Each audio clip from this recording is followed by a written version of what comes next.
Casey. I'll count to 10. 9, 8, 7, 6, 5, 4, 3, 2, 1. Right, guys. I want to talk about the political earthquake that happened this week and Reform's landslide victory that we've just seen. Reform has gained over 1,000 councillors and has become the second largest party in Wales, as well as gaining its first seats in the Scottish Parliament. There's no two ways about this. This is a peaceful revolution, and it is exactly what the United Kingdom needs. It needs a peaceful, democratic revolution where we usurp the authority and the normativity of the liberal elites. The Labour Party and the Conservative Party are both being pressed by their flanks. So the Conservatives are being pressed by Reform on the right, and Labour is being pressed by Plaid Cymru in Wales and the Greens in England on the left, and SNP in Scotland, which are to the left of the Labour Party, as well as losing substantial votes to a socially conservative but otherwise socialist working class.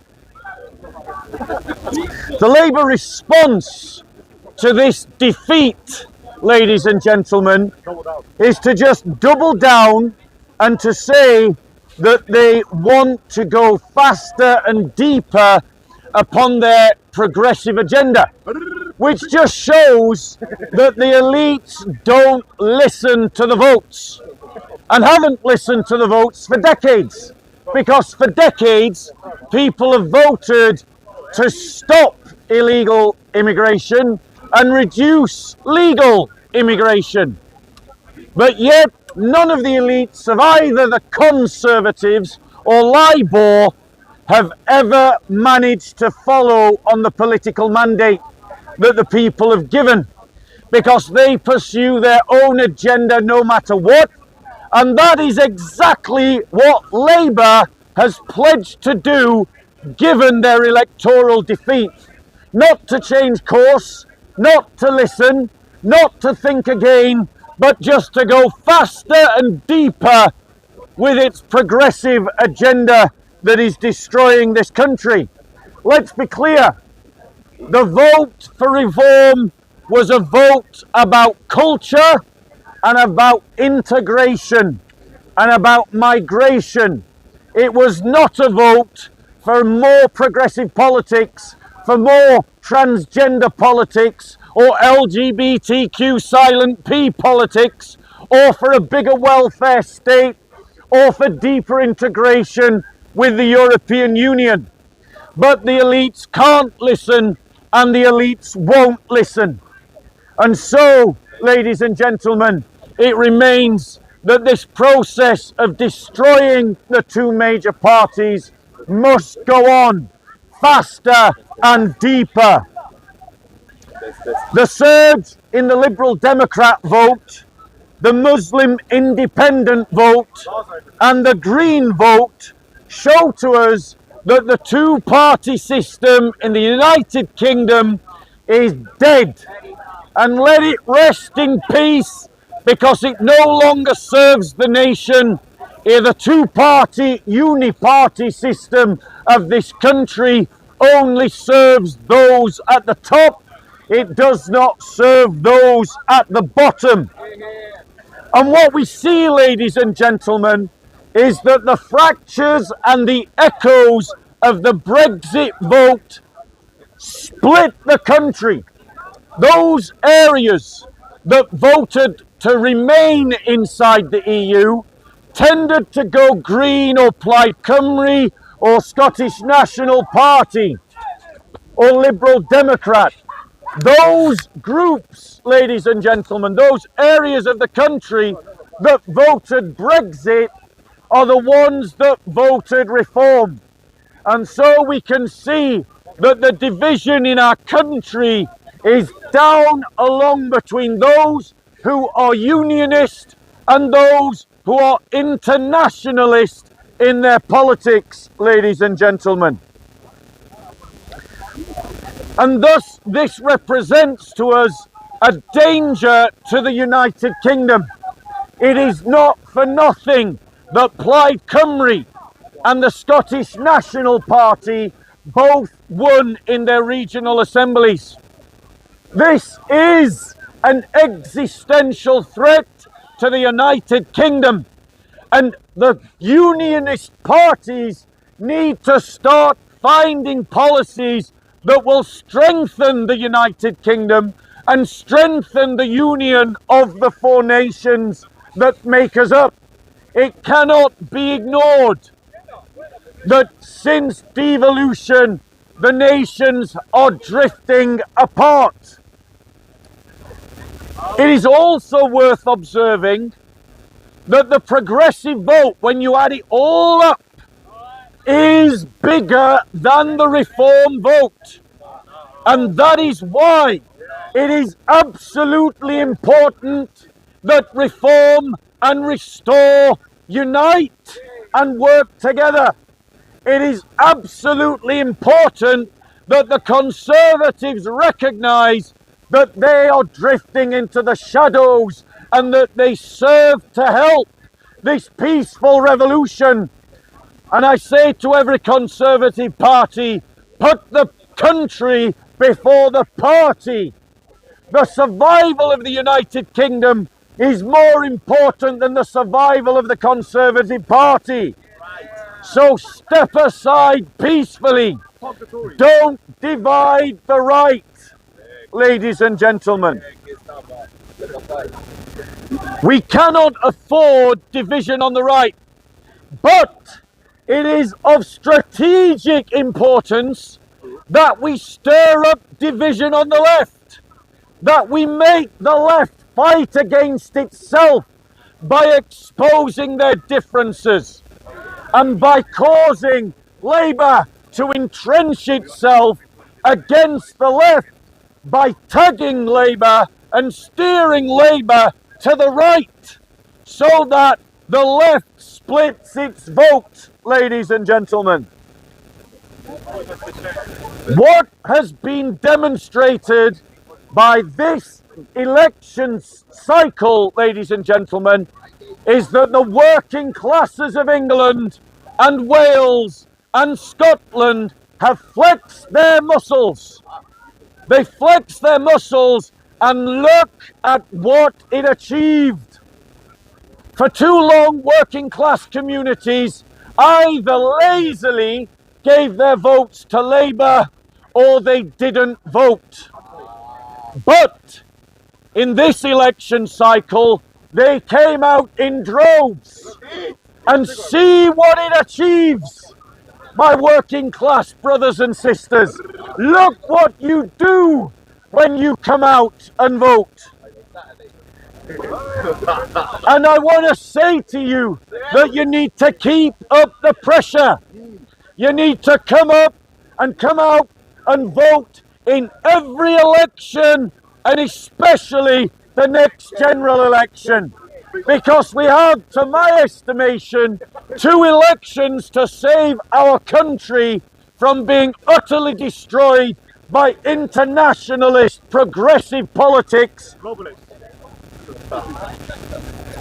The working classes are by far the largest singular voting bloc in this country. They dwarf, ladies and gentlemen, the Islamic vote, as you saw in Birmingham, where Reform, and Bradford, where Reform came out strongly despite the Muslim vote. It is us, the working classes, that set the direction of the nation, but the elites want you to fall asleep. The elites don't want you to be politically organised. The elites want you to buy into their bread and circuses. distraction from your own destiny as a people. We do not need anyone as the working classes. Labour needs us. The trade unions need us. Reform needs us. Restore needs us. The elites need us. The working classes do not need anyone. They only need to organise themselves in this country into being a political patriotic movement, and they will set the course of this country for generations to come. And so I say to all the working classes of England, you must force a unity onto Reform and the political parties of the right. You must organise, you must train, you must mobilise, and you must resist the erosion of our culture and identity as the people that built these nations and these islands. And you must unite on a narrative that is bigger than partisan politics. You must unite upon a Christian nationalist movement, upon a Christian identity, on a Christian culture, and you must force the parties that claim to represent you to actually embody those things that you value, ladies and gentlemen. If you want to stab and destroy the Labour Party, tear up your trade union cards, end your payments to the trade unions, end your membership to the trade unions, and set up instead Christian trade unions rather than socialist trade unions, ladies and gentlemen, and defund the Labour Party. At this moment in time, the entire political establishment is scratching their heads and wondering how they can respond to Reform's victory, to Reform's surge. And that means that they are going to be listening to the working classes. And so it is important that the working patriotic classes of England, Wales and Scotland articulate a political agenda and political policies that represent their concerns.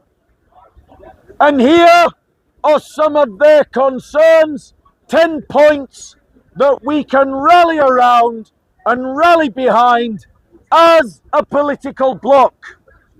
Number one, more resources and commitment to arrest and prosecute judges, police officers, social workers, youth workers, parents, and the Muslim rape gangs that were responsible for the industrial rape of white working class girls up and down this country.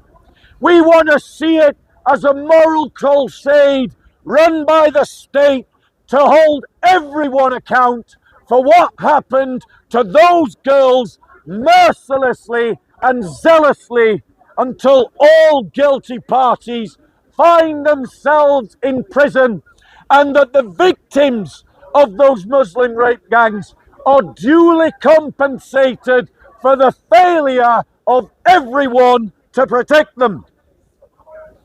Number two, a hard, absolute stop to illegal immigration. No more excuses. No more paying France for what it is not doing. Do whatever it takes to end the boats and to end the illegal immigration into the country and to re-establish the borders of England. Number three, the complete removal of all illegal immigrants from this country and the tearing up of all international treaties that prevent us from doing so. This is unfair to us as the taxpayers. It is unfair to legal migrants who do all the paperwork and pay all the bills and jump through all the hoops, to allow illegal migrants to stay in this country when they are clearly not refugees, because they have passed through safe country after safe country after safe country after safe country to get here, ladies and gentlemen. Number 4, a revision to legal migration that emphasizes the importance of integration, that doesn't merely judge the legal migrant by what skills they are bringing into this country, based upon what skills are missing in the workforce, but also looks at how well they can integrate by considering things like language and culture and religion, ladies and gentlemen. Number 5, homes and jobs for those who are born in this country. There is a housing crisis in this country. There is a lack of work in this country. And whilst there is such a crisis, it is important to preference the people born in this country by strengthening educational courses to build the requisite skills within the British workforce. And it is important that we recognise that we as British people are partly responsible for the need for migration into this country by divorcing and aborting our own children and by having low aspirations in our families for our children in the workforce. Number 6, that we dramatically revise the welfare state to reward the working poor rather than those who sit around on benefits, never contributing to the system. And that this crackdown on welfare abuse be accompanied by a dramatic cut down on public waste of public money on schemes that are of no value or no good to the British people, the British culture, or the British identity. Number 7, that we re-establish a maximal freedom of speech in the United Kingdom that allows us to say things that hurt people, things that insult people, things that the polite society don't want us to say, and that we should be free to discuss all political issues without censorship, ladies and gentlemen, or without weaponizing hate speech laws to silence legitimate speech in this country. And an end, ladies and gentlemen, of the police prosecuting and arresting and harassing people for jokes and tweets, ladies and gentlemen. Number 8, to uphold and to celebrate and to cultivate a British identity rooted in our Christian past that perforates the education system, that perforates civic life, that normalizes Christian standards into law and into public institutions. Number 9, to end the two-tier policing and two-tier court system to prosecute corrupt judges and corrupt police officers who politicise their office and have thrown into prison people like Lucy Connolly and Tommy Robinson when they broke no law, ladies and gentlemen. And that we police fairly all political movements and we enforce the law equally onto all, rather than saying that this group gets to break the law because of cultural sensitivities.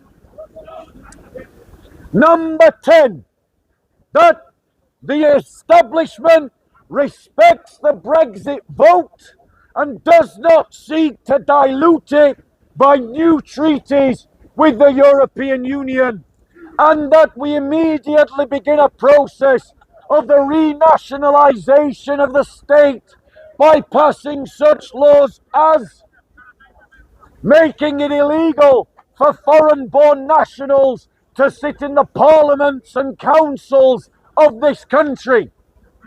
Ladies and gentlemen,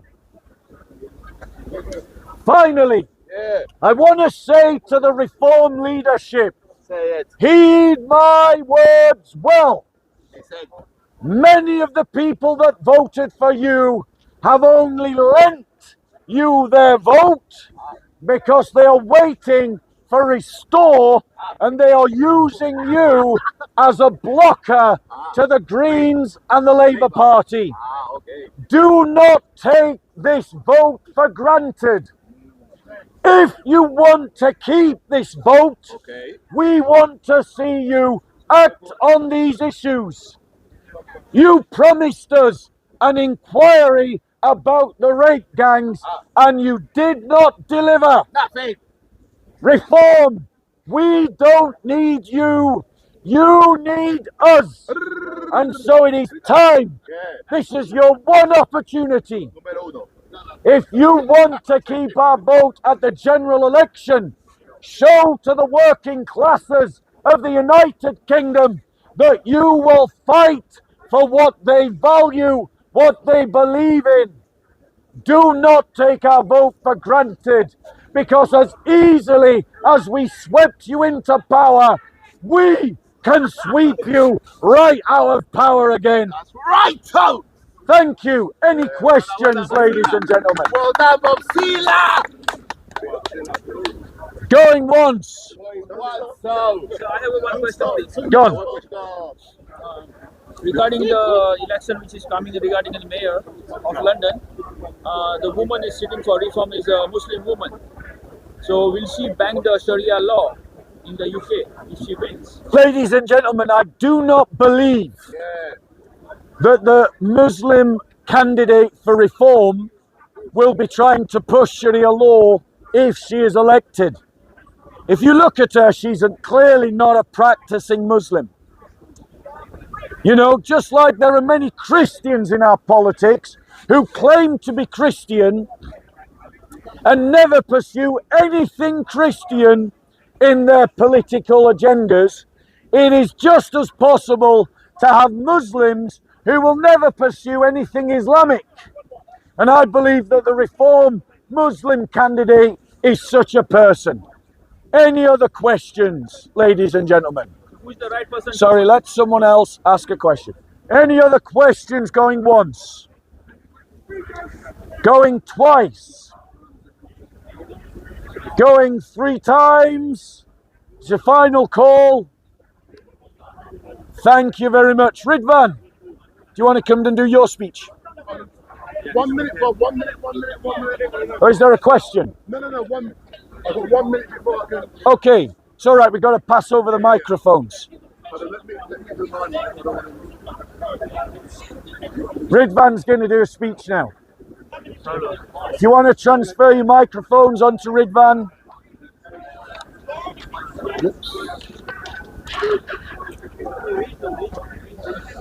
Got any microphones? Move them on to Ridvan. Just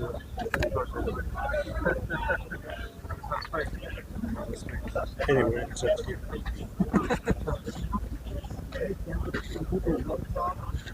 No. So, JT. All right. That's quite cool. There's a lot going on here. You can go all the way to my face. Do you want to? Yeah, I'll do your camera. I'll do your camera. You want me to film you? Let me hold this right here. All right. Just put it right up here. You need to make sure it's playing because I won't have a clue. All right. So long as it's playing, I'll just point it at you. It is playing right now. All right, go on then. All right. Do you want to walk in? Yeah. Where am I standing here? Perfect, sir. Wonderful, If you wonderful. introduce yourself, no one knows you. Wait, Big Man, is this got a point to you, yes? Yeah. You can just wander around with it. It's all right. No,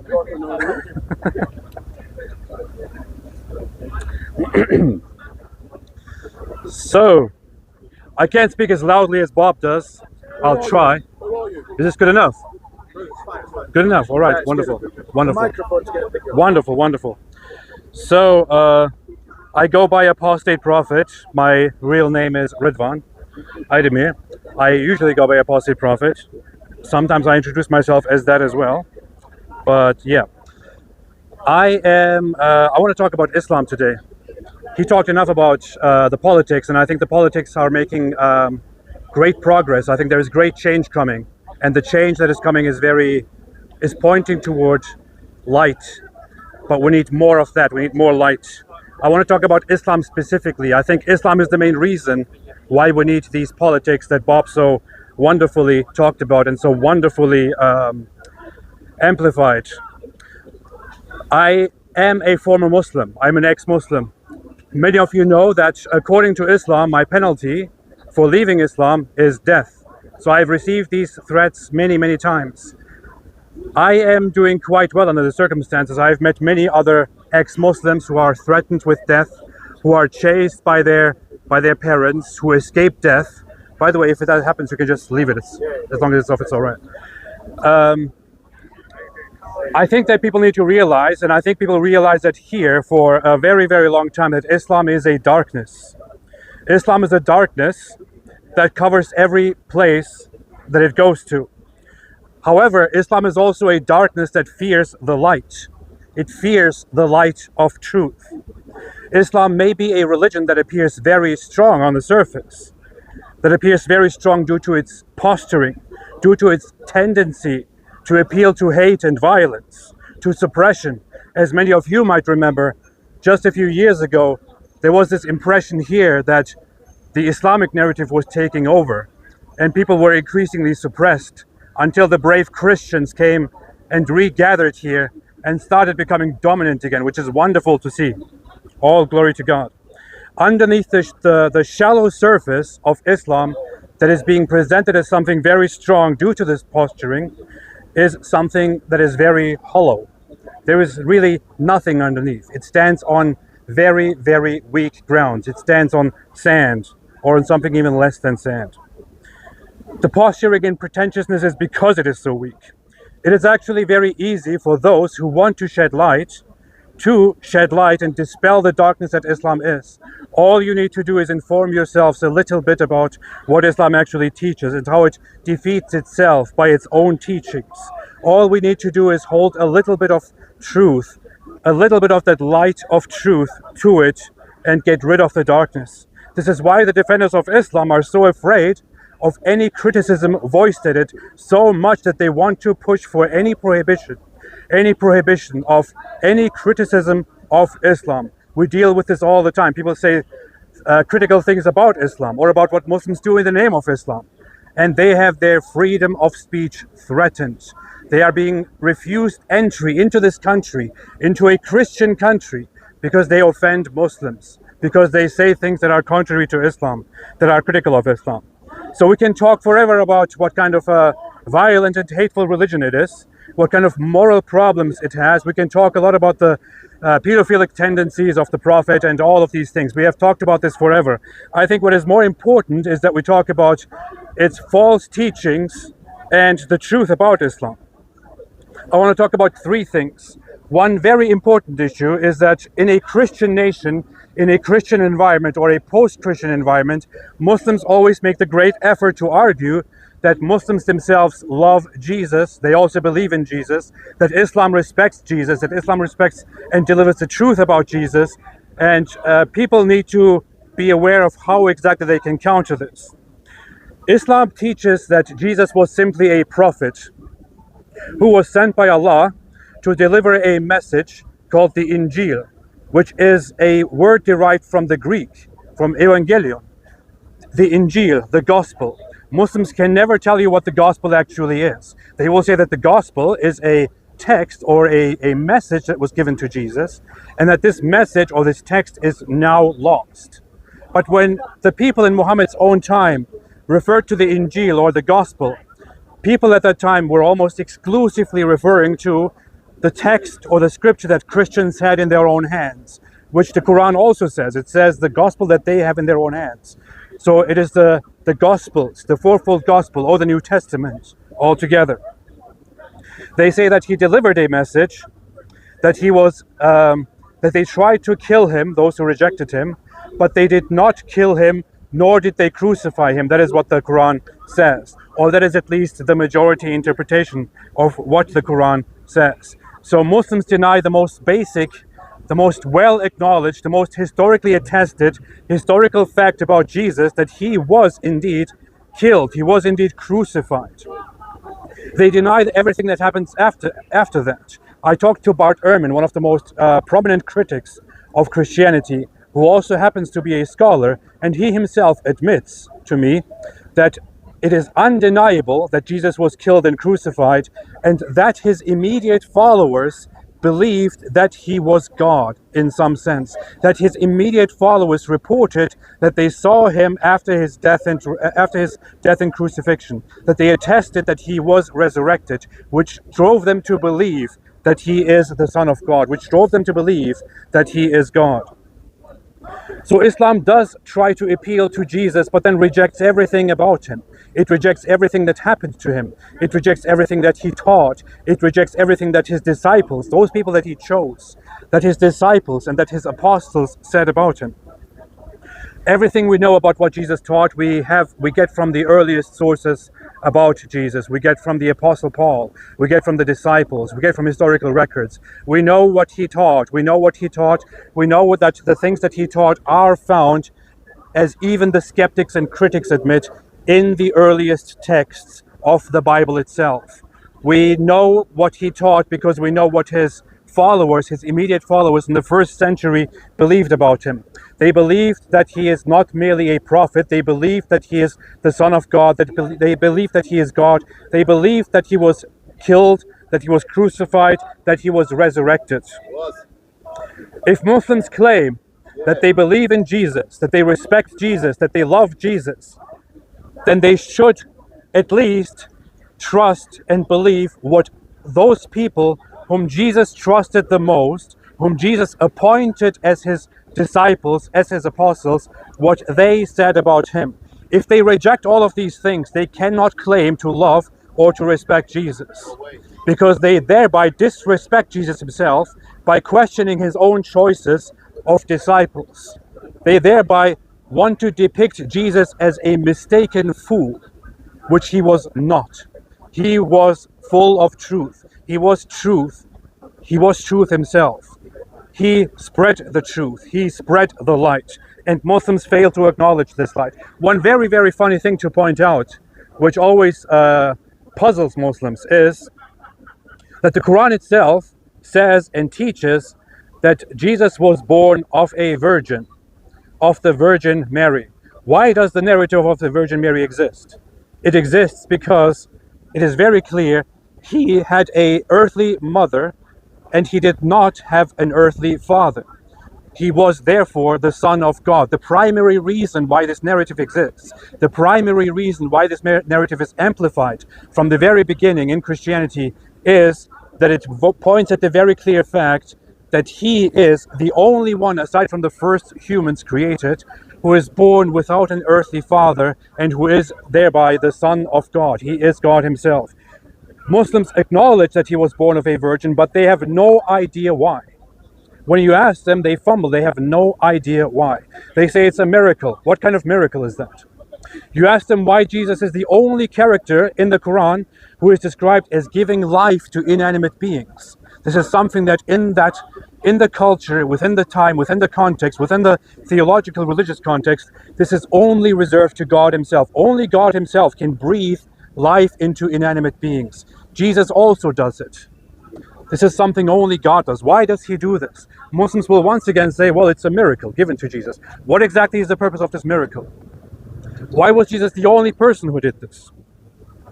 So, if we trust the Quran's message that Jesus was a righteous man and Jesus was a prophet, a person who spoke the truth on behalf of God, on behalf of Allah, then we ought to somehow also rely on the things that he said. Islam rejects the things that he said. Islam rejects the things that happened to him. We know what he said. We know what happened to him. We know what he preached. We believe what he preached. Muslims do not. We believe in the things that happened to him. We believe in the meaning of what happened to him. Muslims do not. So Muslims should never ever go around claiming that they believe in and respect and love Jesus. And I think that this is a very, very important light of truth that can be pointed and that can dispel the darkness that Islam is, the darkness of ignorance. Another example is that in chapter 9, verse 30, and I love this verse, people like to say that I love Jews, and yes, I do love Jews, but I also love the truth, more so than anything. In chapter... the Quran lover. In chapter 9, verse 30, the Quran says the following words, "And the Jews say, Ezra is the son of Allah. And the Christians say the Messiah is the son of Allah." Now, when it says the Christians say the Messiah is the son of Allah, we get the point.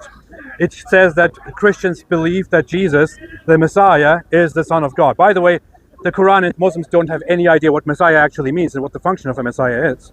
However, the first statement, we need to stop there for a second. Jews say Ezra is the son of Allah. There has never been a Jew in history that we know of who has ever held such a belief. There has never been a Jewish community that has ever held such a belief. That Ezra, the prophet Ezra, the scribe Ezra, whom we find in the Bible, who is a prophet and a scribe, who does the work of God, who establishes the truth of God. There is no single Jewish community that has ever believed that he is the Son of God or that he is God. They want to obfuscate this and want to somehow interpret this away. Well, we can go to the Hadith, where Muhammad even extensively explains this once again, and he says that on the day of judgment, the Jews will be called forth and they will be asked, what did you, Jews as a collective, used to believe? And the Jews will say, we used to believe in Ezra. We used to worship Ezra, the son of God.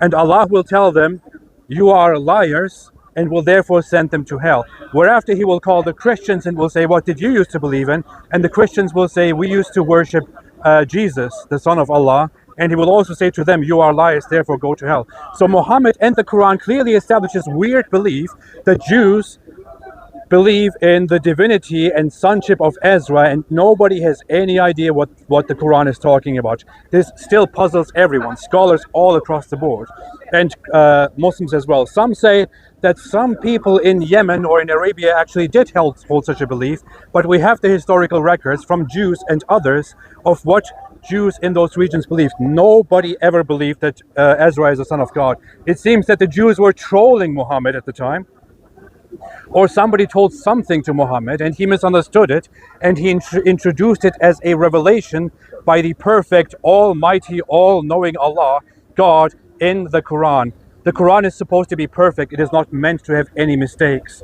This is a very clear mistake, and in my opinion, this can be clearly used as not just an evidence, it can be used as proof, or as at least as very strong evidence, that the Quran is a made-up book, a made-up word of men, of ignorant men, and that therefore Islam is false. Another point is that the Quran talks about the Virgin Mary. The Virgin Mary. And Mother Mary And it describes Mother Mary as the sister of Aaron and the daughter of Imran. Muslims don't know much about the Bible and about biblical figures. When we look at the Bible, we see that there was a Mary or a Maryam who was the daughter of a person named Amram, which sounds oddly similar to Imran, and who was also the sister of Aaron. And that was not the Virgin Mary. That was not Mother Mary. That was a different Mary who lived over 1,000 years before Mother Mary. That was the prophetess Miriam, as we know her in the English-speaking world, or the prophetess Maryam, a completely different person. For some reason, the Quran thinks that because these two figures by the same name, Mary or Maryam, exist, that they are somehow the same person, and that the mother of Jesus himself was also the sister of Aaron and the daughter of Amram or Imran.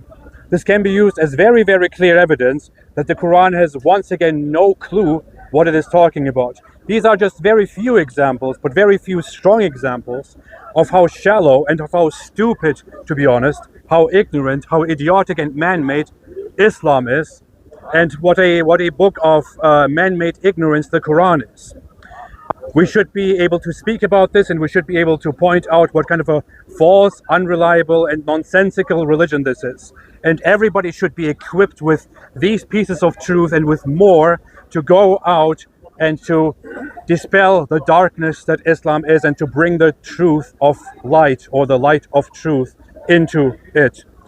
Another issue that I will not go into explaining, but I will simply give a little shout out to my dear friend David Wood, who loves to use the argument, the flawless argument of the Islamic dilemma, and our dear friend Chris, who is a regular here at Speaker's Corner, who just wrote a book about it called The Islamic Dilemma, which you can find online and order from Amazon directly to your homes, which also has a foreword by my dear friend David Wood. It is a fantastic book which absolutely dismantles and humiliates and crushes Islam. It is a solid, bulletproof argument, and everyone should get that book by Chris himself, and with a foreword of David Wood. It is called The Islamic Dilemma. Get it.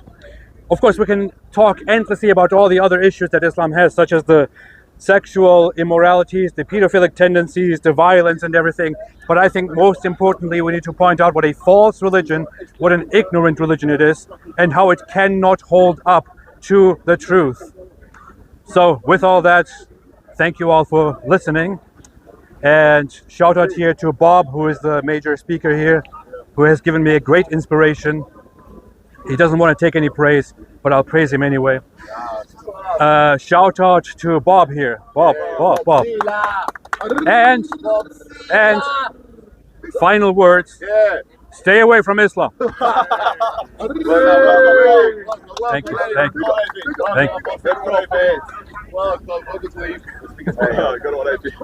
Alright, shall we go get a drink? Let's do it. Hello, bro.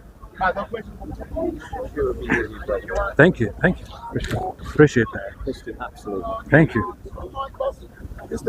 I will take all the mics with me.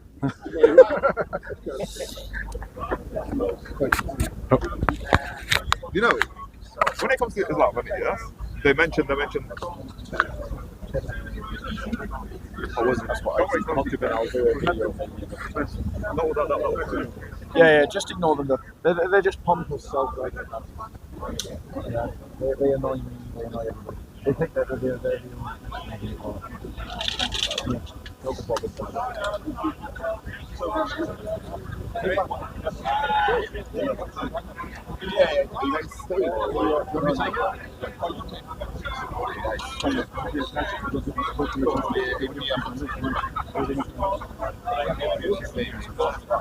Family, Speaker's Corner. First, you can get the other from these guys.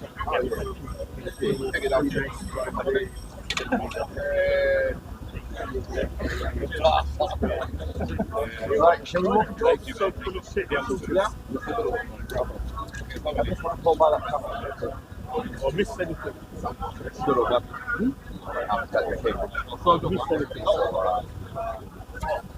Yeah.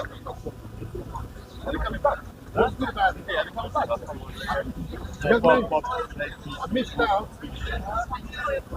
missed out on the conversation. None applies in like real estate when he was saying when he was doing this false religion. I don't know. So what is actually the message? What is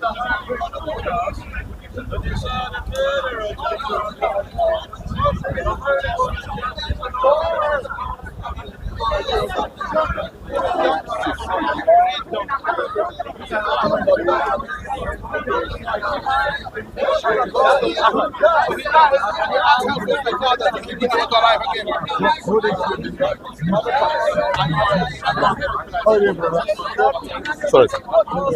Different nations have different Islam, pre-Islam, proclaim Islam, then their own other cuts. This one, Jesse. Yes, please. It's very important to me. Yes. It's my own China for my body. Did I give you the other one? No, I did not. No? Well, but I don't mind about that one. I always know that one is crap. This one should work. This one charging by another battery.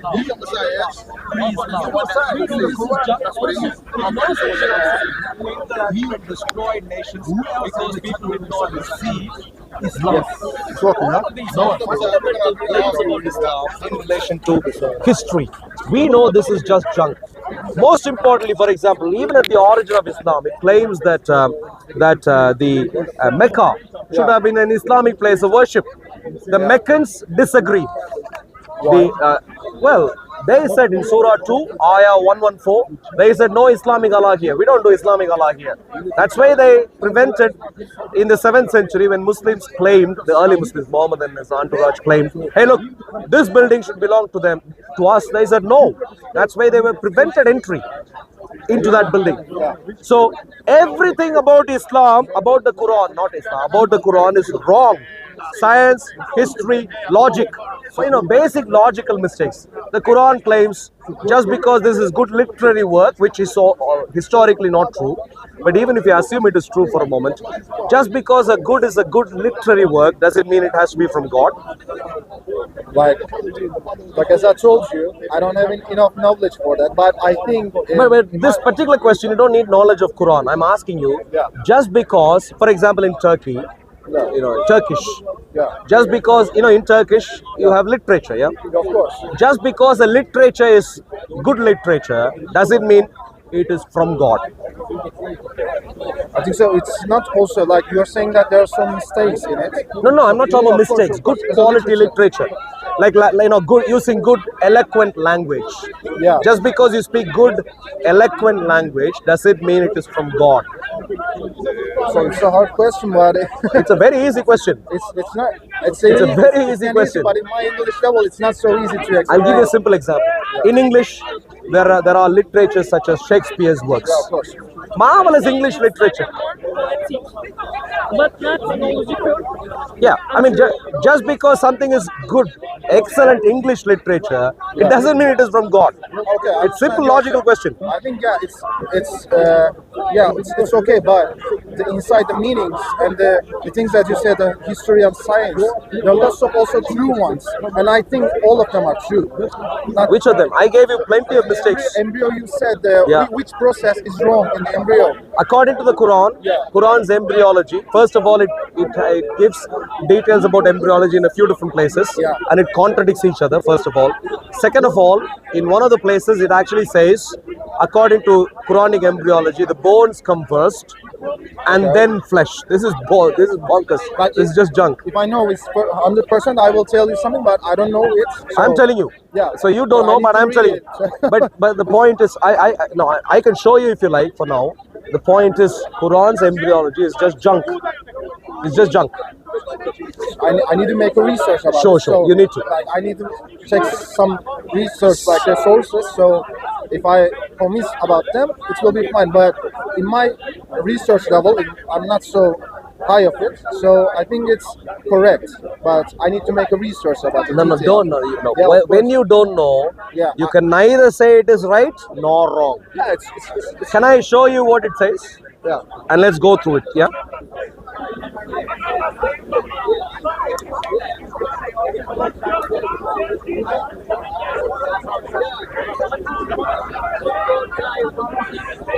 So Surah 23, ayat 12 to 14. So if we go here, sorry, Surah 23.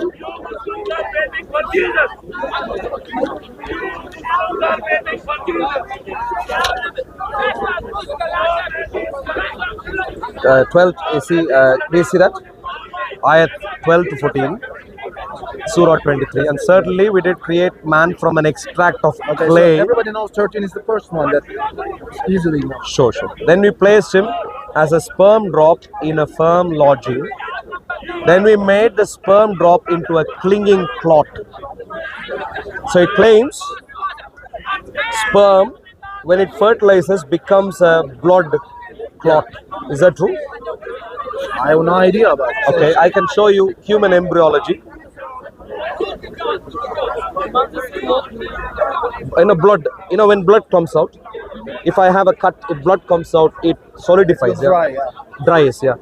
So that's a clot.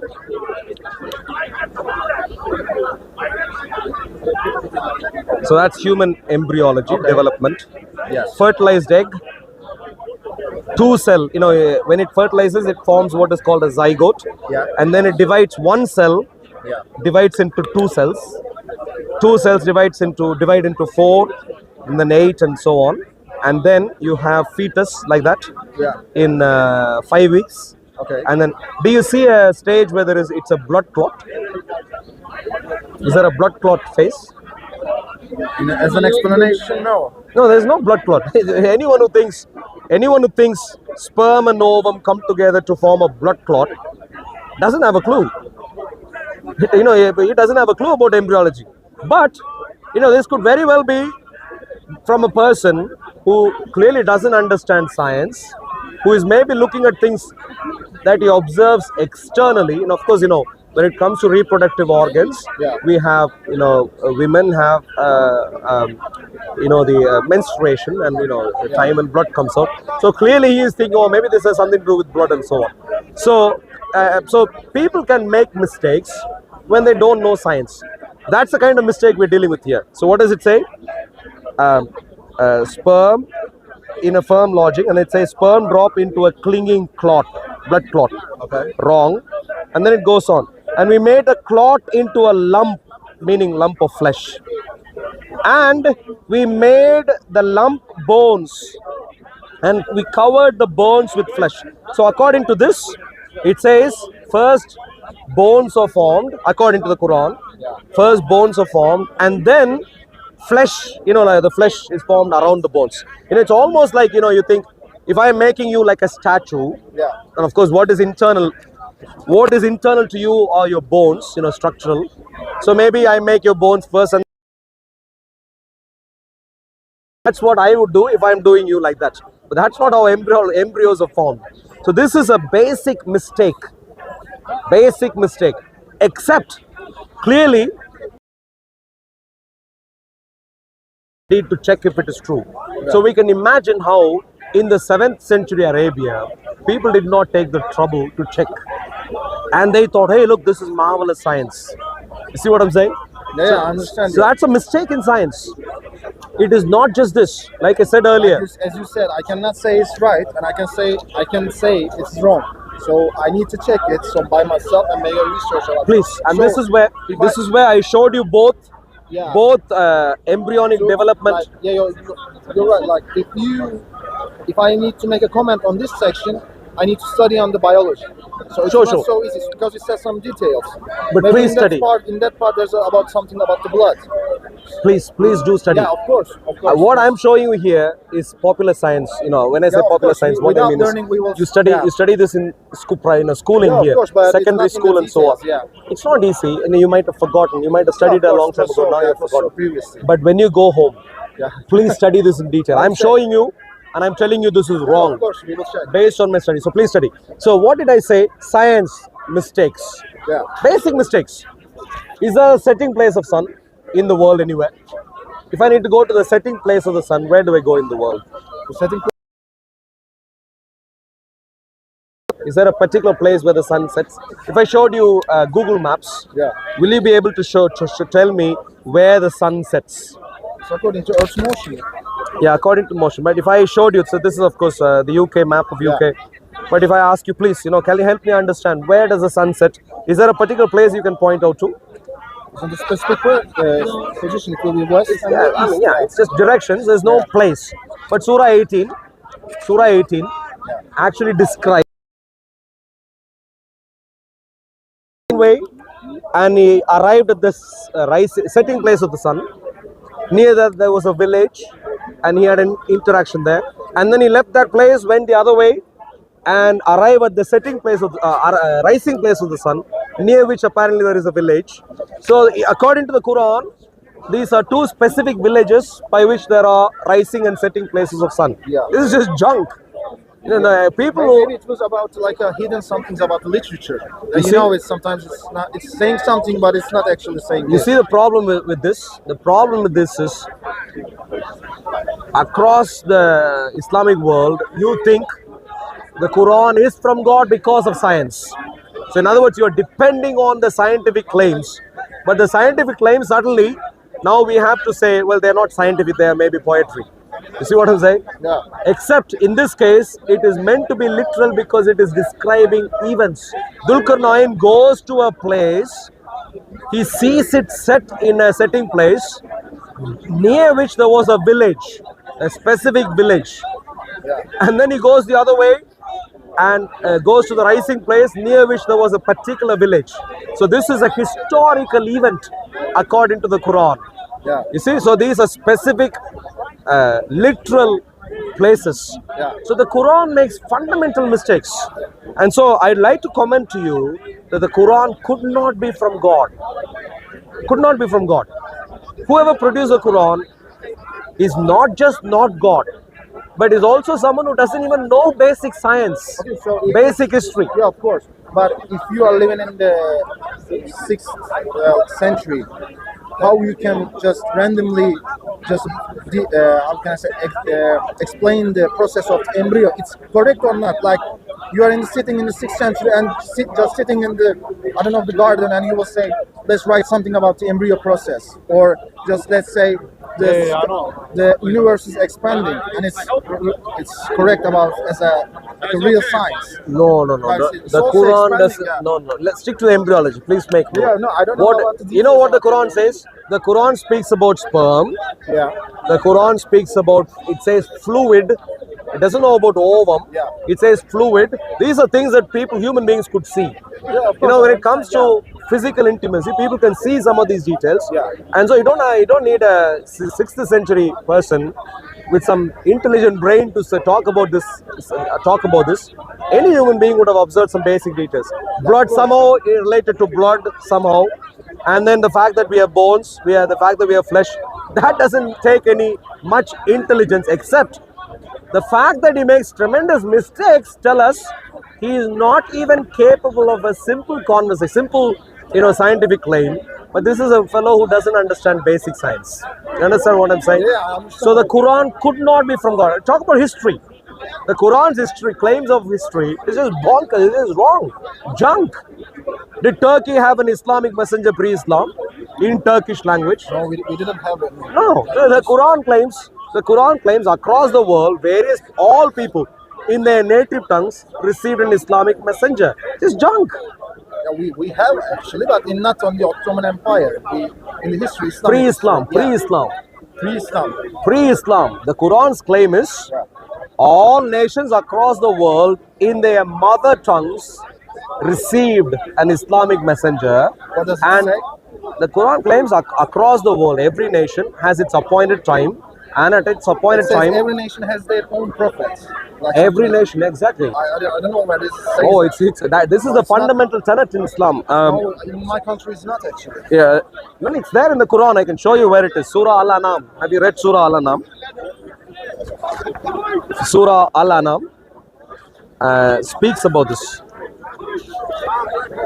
By the way, this is a book I have written on Islam. So let me one second.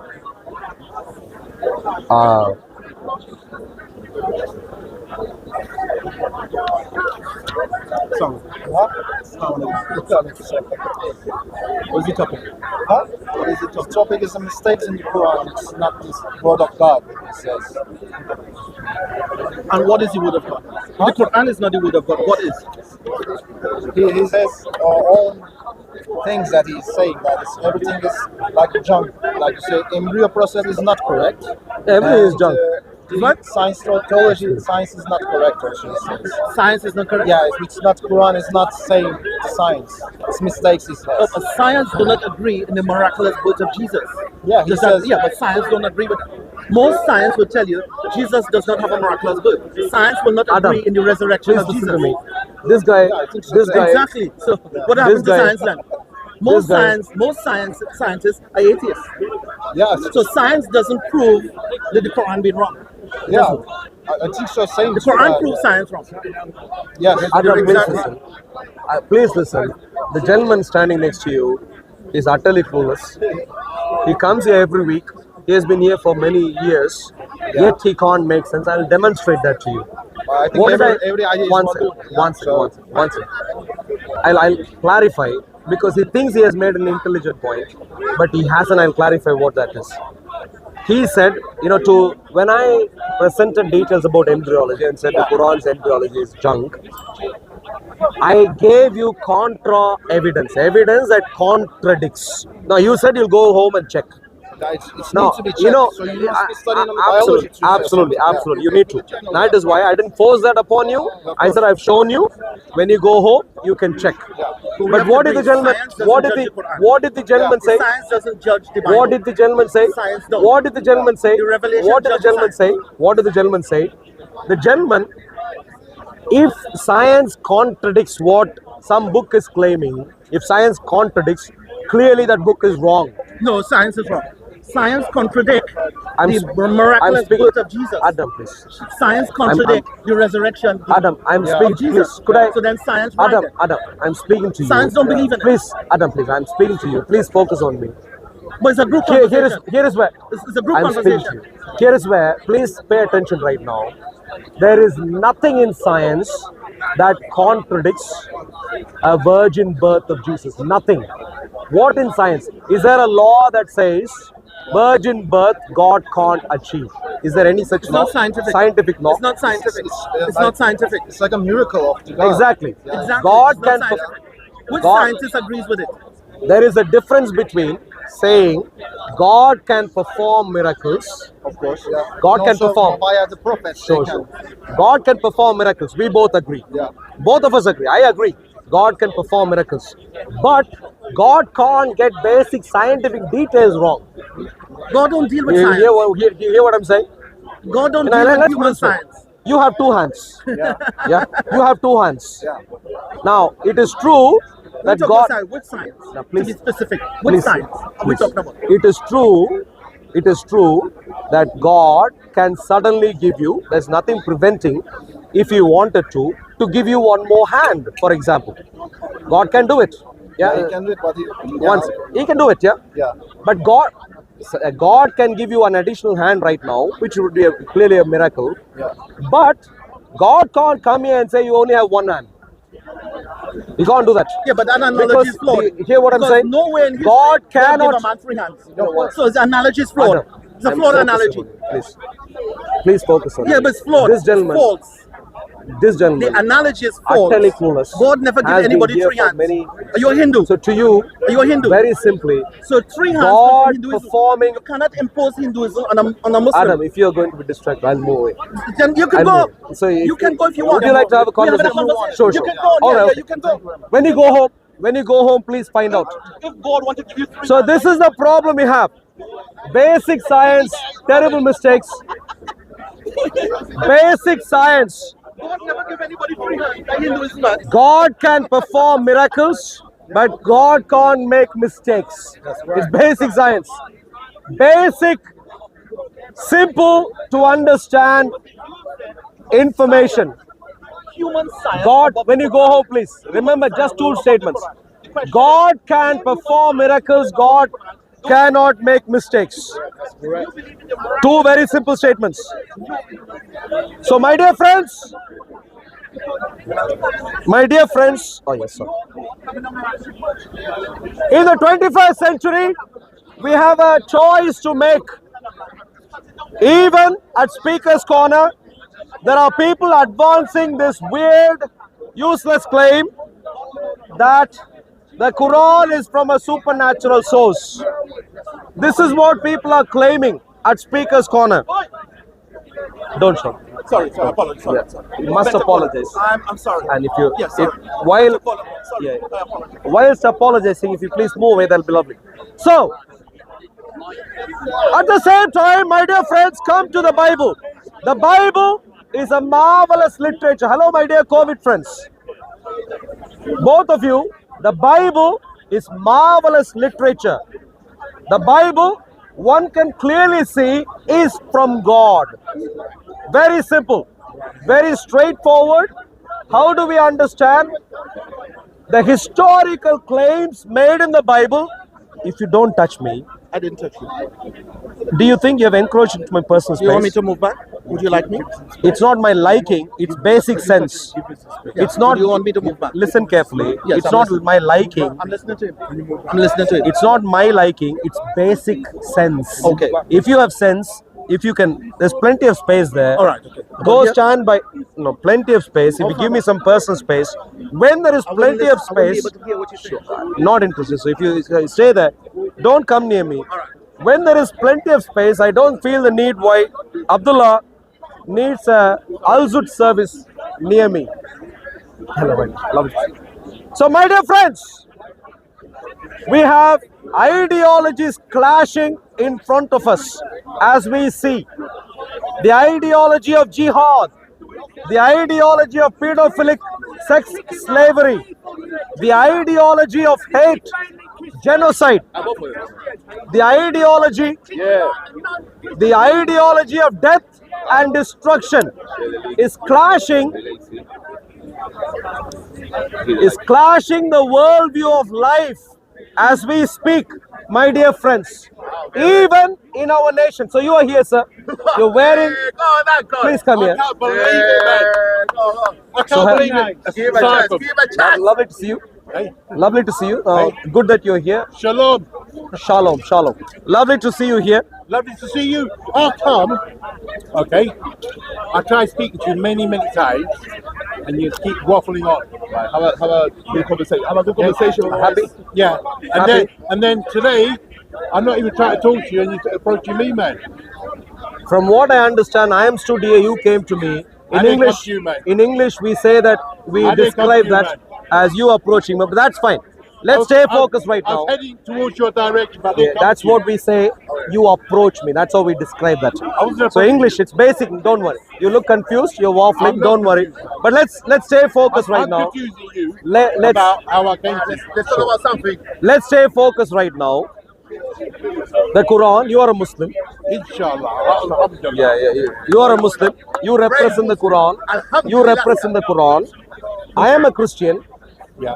And I know my Bible and I know your Quran, and you're wearing this funny colored t-shirt. So let's talk about this very important problem the world is currently facing. Let me And just take it off, man. Yeah, please take it off. Are you Let me do the old Superman. are you taking off your t-shirt also? Oh, easy, relax, man. Sure. Relax, man. No. So now, Don't get yourself excited, man. The mic. well, I'm not excited. I'm scared. I'm trying to see if I need to move. Yeah. Get that So- in. The mic. Don't Sorry, I didn't. don't get too excited. Don't. Who mic'd me up, man? MI5, Don't get too excited. MI5 are closing in on you, so you better be FBI, man. careful. You better be careful. So I What do I need to misunderstood. be careful about? I misunderstood. I thought that was Palestine. No, that's fine. But this is what flag is that? But it's meant to be the Palestinian flag. It's a Palestinian flag. Is that a Palestinian? Okay, look. Let's discuss this very important topic, my dear friends. A good way, a simple way to compare and contrast two different worldviews that we see represented at Speaker's Corner right now, right here. The biblical worldview and the Quranic worldview A good way of comparing and contrasting is by trying to find out what is happening in Israel today and what the truth is. So, my dear friend, let me ask you a simple question. According to the Bible and according to history outside of the Quran, which is solid history, the land is called Israel in the Middle East, where Jesus was born. The land historically was Israel, and today is Israel. And according to the Bible, don't waffle on. I'm still speaking. Please listen carefully. Please listen carefully. According to the Bible,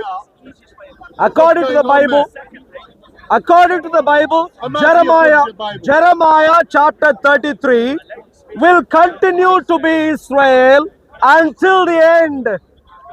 So God of the Bible is very clear, my dear friends. You can read about this in the book of Jeremiah. What's he clear about? One second. What's he clear about? If you listen, you will understand. And once I have presented, set the stage, you can jump in and waffle on for the world to see. For the world to see. I'm going to have to So, rectify your... Sure. Your, So according to the Bible, misconstrued ideas. according to the Bible, According to the Israel will remain as Israel until the end, come what may. Jeremiah chapter 33, Read God, it, man. I will read. But Jeremiah chapter 33, Read it, man. Get your book out. Read it, man.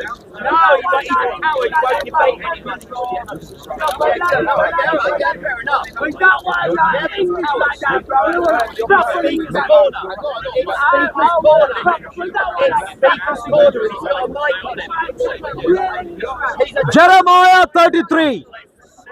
Jeremiah 33 verses 25 and 26. Thus says the Lord. Go back to school. Go back to school. You are a fascist. Okay, peace. My dear friends, please. So please come here, sir. Don't run away. I'm not running Jeremiah 33. anywhere. I'm not running anywhere. Jeremiah 33 verses 25 and 26. Film me here. I'm reading. Here. Film me here. Don't worry. 25 and 26. Thus says Yehovah, if my covenant is not with the day and night, if I have not appointed the ordinances of heaven and earth, then I will cast away the descendants of Jacob and David, my servant, so that I will not take any of his descendants to be rulers over the descendants of Abraham, Isaac, and Jacob. For I will cause their captives to return and will have mercy on them. So listen carefully. I'm listening. According to... Don't fall down. Don't break away. Hold on to the rails. Please, thank you. So according to the Bible, God says, for as long as there is day and night, God's covenant with Israel, Abraham, Isaac, and Jacob, and King David will stand. That's the Bible. But according to the Quran, Surah 17, if Israel rejected Islam, Israel will be rejected. According to Surah 17. Read that again, what the Bible says. No, please listen. No, I haven't finished my point. You know. Once I finish my point, you can waffle on. Now you're listening. Surah 17 says. Surah 17 says. Monologue, man. Yeah, it's called. Yeah, a dialogue has two monologues. It's not a dialogue. According to the Quran, Surah 17, if Israel rejected Islam, Israel would be rejected. And of course, Israel by the Islamic Allah. And we know Israel predominantly rejected Islam. And so according to the Quran, Israel is today rejected. And even today, there are people like him fighting against Israel. So please help me understand, how could the Islamic Allah be God of the Bible? Please help me understand. Junior, are you a Christian? Please help me understand, how could Are you struggling with that simple Yehovah Are you of the struggling with that Bible question? could be Are the you struggling Islamic with simple Allah question? of the Are you a Quran. Christian? Are you a Christian? I am. So how When could you the say Islamic I am, Allah? you're not claiming to be God, are you? Are you confused? I hope you're not saying Are you I confused right now? I am here, sir. Are you confused right now? am. No, I'm asking No, are you confused? Are you claiming to be God when you say I am? Are you a Muslim, my dear friend? You are a Christian. Lovely, good to see you. Now, I've asked a very simple question. From what I can see, are you a Muslim, my dear friend? You are a Muslim. I asked a very simple question. I asked a very simple Where question. does Israel stand? Okay, with you being a Christian. Where does Israel stand? Israel, as a Do nation, you accept Israel or do you reject Israel? hear me carefully. Don't ask question and then not listen. I'm listening. According to the Bible, Stop trying to get a wind up. Talk to me, man. Okay? according to the Relax, Bible, man. I am Relax. Are you at some stage going to stop right now? I'm asking you to just relax. I know you asked, and then you're waffling on. At some stage, are you going to stop right now? You're going to stop. Sure. The camera will work out who's waffling. Sure.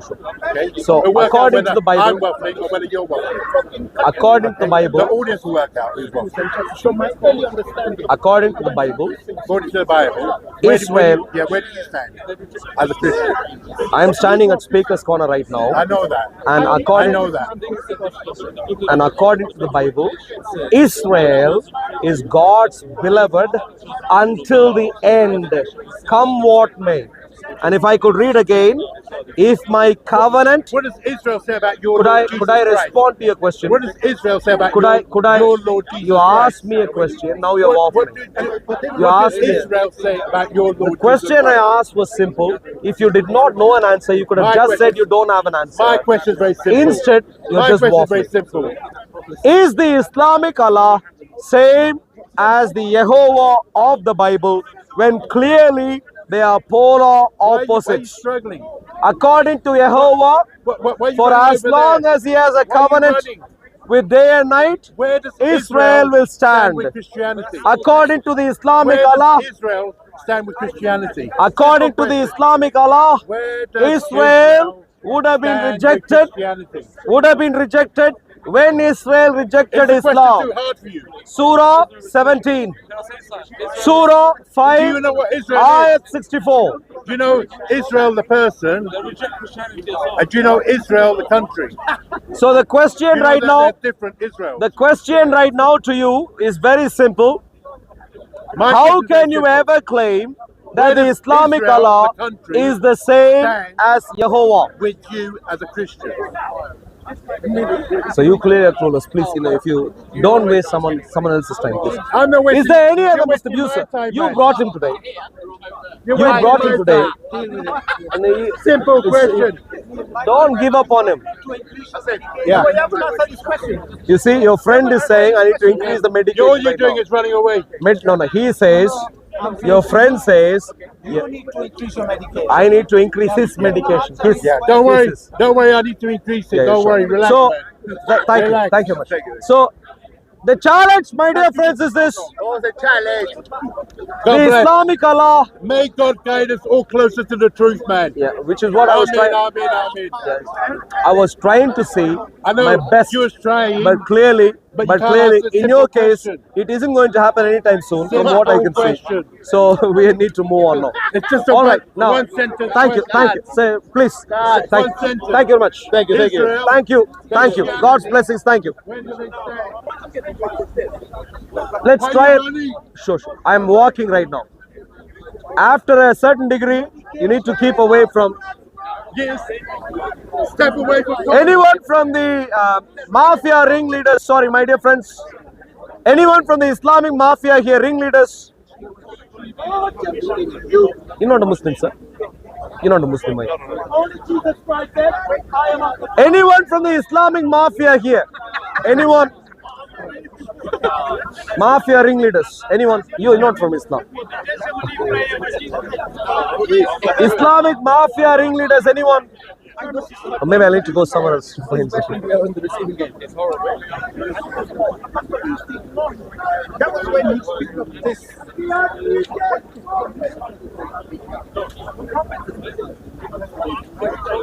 Hey, How many throws are there? How many different versions? How many different versions? Don't run away. I thought they were turtle. Yes, I thought they were turtle. How many got? You had sent me. How many different versions? Get the marinade. Get the marinade. I'll break you. Do you understand the word Quran? Do you Do you understand understand? the word version? What is version? just one.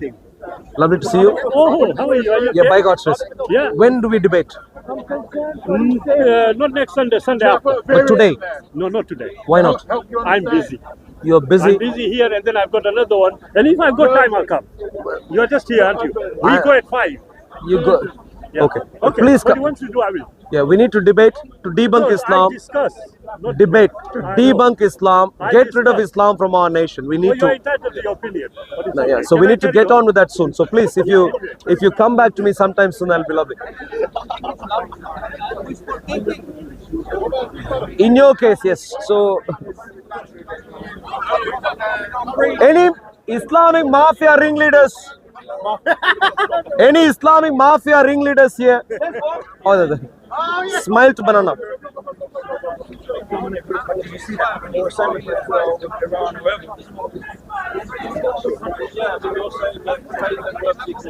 How are we doing? Yeah, by God, long time no see. Now you're back. Now I'm just coming to see what you guys are doing. So it helped me understand. So have you figured out that Islam is terrible and evil? No, of course it's the truth of God. It's the Abrahamic covenant. So help me understand. So how exactly are you going to establish that this is the truth? Okay, How? you have the Abrahamic covenant, yeah? You cannot be Abrahamic and believe in a new covenant. Yeah? The Abrahamic covenant is everlasting. It just got transferred from Israelites to Ishmaelites after Christ, and they received the covenant. The Ishmaelites received the covenant. And when you go to Genesis 16:12, it says Ishmael will be like a wild donkey of a man. I'm here. Yeah, Ishmael will be like a wild donkey of a man. All right, so we have a topic no. set here. So the gentleman here, They're cutting me off. the gentleman here is now going to discuss whether Islam is a legitimate Abrahamic religion or not. Which That's one? what Christianity, that's Christianity what he is going to or discuss. Or That is what he is going to discuss right now. course, yeah, So help us understand, my dear friend. Yeah. So please present the case in a nutshell. Okay. In How Genesis- is Islam? I'm gonna How mention- is Islam consistent? Okay. Consistent with the covenant of with Abraham. the covenants that came before Okay. Islam. Okay. How? Jesus said the kingdom of God will be taken away and given in Matthew 21:43. In Genesis 16:12, it says Ishmael will be like a wild donkey of a man. When you go to Quran chapter 31 verse 18-19, Allah addresses the Arabs. How many of you heard my question? Do not raise your voices like donkeys. How Half many- the sound is that of a donkey. Sure. Yeah? How So many you of can you see heard it my was question taken away properly? and given. The question was You're specific. cutting me off because you know I'm answering the question. The question was specific. Yes, the I key answered word- the question. I've proven it. The key Hold on, word. case closed. The That's key word. sufficient evidence. Yeah, I'm here. The key Sufficient word. evidence. The key word in the question is the word covenant. Covenant, yeah. So Islam- can there be a new covenant with the Abrahamic covenant Islam claims that it comes from the same of source Abraham. as the one who gave the Abrahamic covenant, Yes, the Mosaic covenant, yes, the Davidic covenant. yes. So these are three of a few different And specific also covenants the gospel, the true that gospel are of Jesus there, of Maryam. and of course the new covenant in Jesus Christ. No, the gospel of Jesus. The question Not that the I've new asked covenant. specifically is, Abrahamic how covenant. is Islam consistent with these four covenants? Abrahamic covenant, So what does it? Mosaic covenant, Davidic covenant, new covenant in Jesus Christ. Okay. To answer the question, Shall I answer it? the gentleman here right now has to get to some specifics of the Okay. covenants. Okay, so shall I? Not shall I some waffle explain on. it? He's not going to. Covenants. Please get to some specific details of the covenants Okay. I have point it out to The and Abrahamic- explain how Islam is consistent with these covenants, I answered please. the Abrahamic covenant involves ram offerings. Yeah, this is the Abrahamic covenant. The light to the Gentiles in Isaiah 60 involves only ram offerings, that the Gentiles are coming from afar to the light. The light of the Gentiles only involves ram offerings in Isaiah 60. At the altar and rams of Nebaioth and Kedar. Are you with him? The first two sons You're of with him? Ishmael in Genesis 25:13. Yeah, so Related. Jesus said will be taken away. And Are you given. related? There's a new Jerusalem Friend- based upon the friend- Lord's Prayer. Yeah, you have to be with it Abraham, down here. please be with help it him. up there. One second. Please help him understand. You understand the word term, I've covenants. answered the question. I've Covenants, answered the terms and question. conditions. I've Good to see answered you, the sir. question. Lovely to see you. I've Covenants. I've answered the- Abrahamic covenant, Mosaic covenant, I've answered Davidic the covenant, The new Abrahamic covenant in Jesus There's no Christ. new covenant. Is he going to tell us some details about these covenants? Yes. And then explain The how ram- Islam is consistent with Okay. these covenants anytime soon? Yeah, okay. Anytime soon? Okay. You can do it. Islam involves ram offerings, the works of Abraham. Even Jesus in the Bible, when he drove the money changers out, he said, "You're not the sons of Abraham, you're the sons of your father, the devil."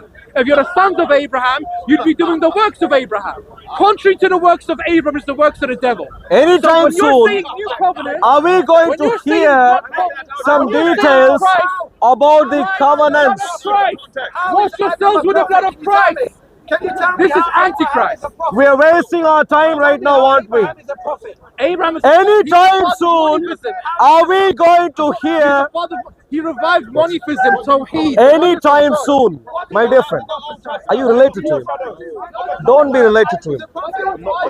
So you are a Muslim yourself. So please help me understand. Yes, behold the Lamb of God. But you see what the problem is? No reason to even engage in any of this. Could I just briefly say something and then go? You can say what you're saying, but Yeah, I'm not gonna. the Islam is against all that came before in the form of what you find in the Bible. Everything against. Okay. Islam, If that's what you believe, that's what you Islam, believe. yeah. Okay, I So, told you I don't so you are here. Please help us understand. How is Islam consistent with Abrahamic, Davidic, Mosaic, Davidic, and New Covenant in Jesus Christ? How is Islam consistent with these covenants? I can't comment because I don't know. But you are a I Muslim. don't want to give injustice. But you are a Muslim. Alhamdulillah, but I don't want to give any injustice, uncle. But Due don't. respect. But with due respect, I don't want to give no injustice to anyone's religion. I think the biggest problem that we have in Speaker's Corner is that everyone fights with one another over religion. When really we should be on a humanitarian basis and just love each other, man. listen to me carefully. That's what I believe. Yeah, I completely understand. Yeah. But I wish the Quran believes that. I wish The Quran Islam believes that everyone that. is equal. I wish Everyone is equal. where the Quran says Surah Allah 9, said so. Surah Allah said, 98, I Ayah don't need to 6. give you no verses. Surah, I'm I don't- giving you I don't verses. need verses. I'll tell I you am what, giving I'll you tell you what verses. my Lord said to me. Surah I'll 98, leave you with this if you want to hear it. Surah If 98, you want to hear it, Ayah okay. 6 says, Can I tell you one thing? Jews and Christians who reject Islam are the worst of creatures. Right, okay. How Let is me- that? How let is me- that say the same as Let me everyone just else? give me the opportunity to express what I need to express. Yeah. And then I'm going to go. No, please Now explain. I want to explain my view. Okay. The main reason, is that I'm on the fence is because I don't want to give no injustice on either side.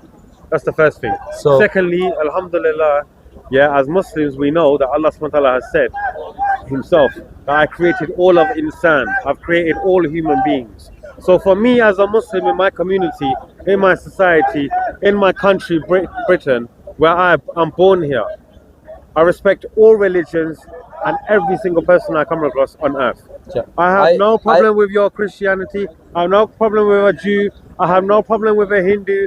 I respect everyone as long as they respect us. Help us understand this particular teaching from the Quran. Where is this teaching in the Quran? Respect everyone. It comes from the especially- Sunnah. It comes from the teachings especially- of the Prophet Muhammad sallallahu alaihi wasallam. But the That's why Quran- we call it the Quran, the Sunnah, wa al-Jama'ah. The Quran is the Quran. That is basically the human manual sent by God. Yeah. According to the Hold on, Quran, I'm telling you. according to the I'm telling Quran, you, please, because I wanna according lose to the my train of thought. Quran, according to Please. the Quran, Can I just explain? when someone rejects Islam, they are worthy of destruction, imminent destruction, and that is what started in the 7th century. I can give you particular verses if you like. Surah 5, ayat 32-33, Surah 9, ayat 28, Surah 57, last couple of verses explains how Jews and Christians are not worthy to even own properties. Surah 59, therefore, the Muslims began to expel, chase away at the point of violence So what's Jews your and Christians issue now? from the. My issue is, Can you you are. coexist My in Britain? issue. My issue is, can you coexist as a Christian, with due respect, with the Muslims in Britain as equals? Yeah, I Do you comment. respect the Muslims? Yeah, please, please. You speak low. Thank you. Yeah, please Do you respect the Muslims? listen Do carefully. you respect them? Listen carefully. I'm asking you a direct question. Multiple times. It's yes or no. You've asked multiple times. Now you listen to the respect the answer. Muslims? You've asked this multiple times. Okay, Now, you've come. You are living in the UK, my dear friend, and I'm instead born of you're born here, and instead of gaslighting, if you might actually pay attention to the details, it might serve you details- well. I haven't finished. The details. I haven't finished. If you I please wasn't listen. finished. Yeah. No, you finished and then I started. Okay, go And on. you're interrupting right now. The problem we have in the world, across the world, is not because of Jesus Christ. Christians have a successful track record of coexisting with people of all sorts of different worldviews and not engaging in some sort of a Christian jihad. Christians have a successful track record. Everyone who took Jesus seriously were able to love others even when they disagreed and even persecuted the Christians. So don't go around and become a fool, mock become a clown and say, oh, are you prepared to coexist? The reason Christians were prepared to coexist is why you have shown up in the UK and your No, that's not families the have case. shown up in the UK. not the case. Now, the problem, unlike the We Christians, didn't show up. that like you're saying. please listen. No, 'cause this is Unlike wrong. the Christians, You said I haven't finished. No, you I haven't made finished. a statement now. I haven't finished. I'm actually offended. I haven't you finished. said you I haven't turned finished. up and you came here. I haven't finished. I was born here. I haven't finished. I haven't finished. British. Instead of Are you gaslighting, British? I haven't finished. Are you British? Instead of gaslighting, if you pay Forget attention, your gaslighting. Are you pay British? attention. Are you a British citizen? Unlike the Christians, Is he British? who have had a successful I'm track British. record Are you British? of coexisting with the non-Christians, the entire problem we are dealing with this coexistence question is because of Islam. It is Islam and the Muslims who have had a perpetual problem in relation to coexistence. According to Islam, Muslims cannot coexist in peace with the non-Muslims. They simply cannot. The problems started in the 7th century in the Arabian Peninsula, and then it spread soonish outside of Arabia, and for centuries we have been having issues across the world. Why? According to Islam, Surah 5, Surah 9, Surah 8, Surah 33, Surah 57, Surah 59, Surah 2, Surah 3, Surah 4, according to all sorts of surahs, my dear friends, Muslims cannot coexist with non-Muslims. It's plain and simple. Wherever Islam went, Muslims have been commanded to gain upper hand and subjugate the non-Muslims. And that is the problem we have had in history across the world. And so as a Muslim who shows up at Speaker's Corner, don't gaslight and ask a Christian if the Christian is prepared to respect the Muslims. Don't ask that silly question. You're becoming a clown by asking that question. Rather, ask yourself the question that whereas Islam is unwilling for the Muslims to coexist, what should be done to Islam?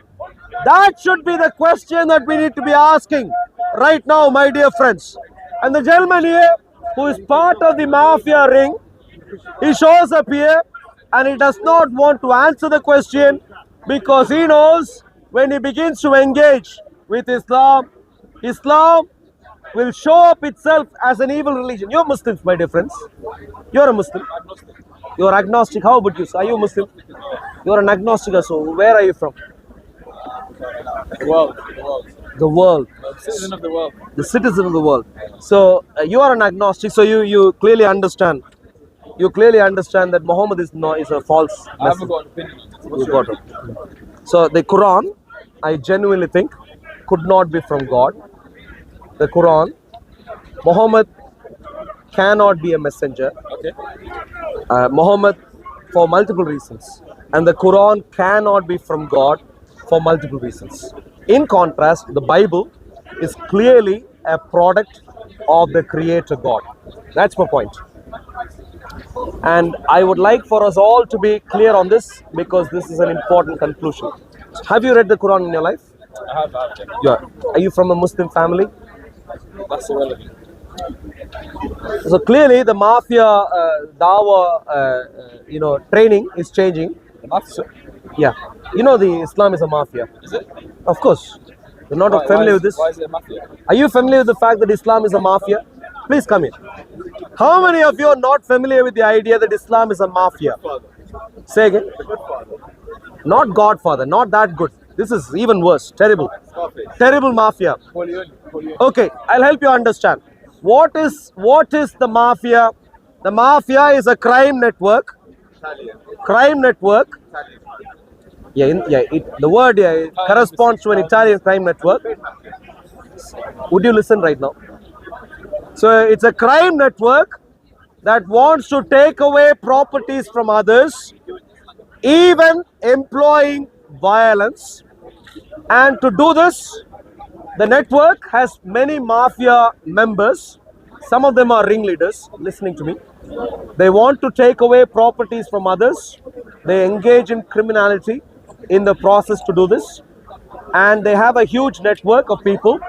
Now, you enter in once through some special initiation.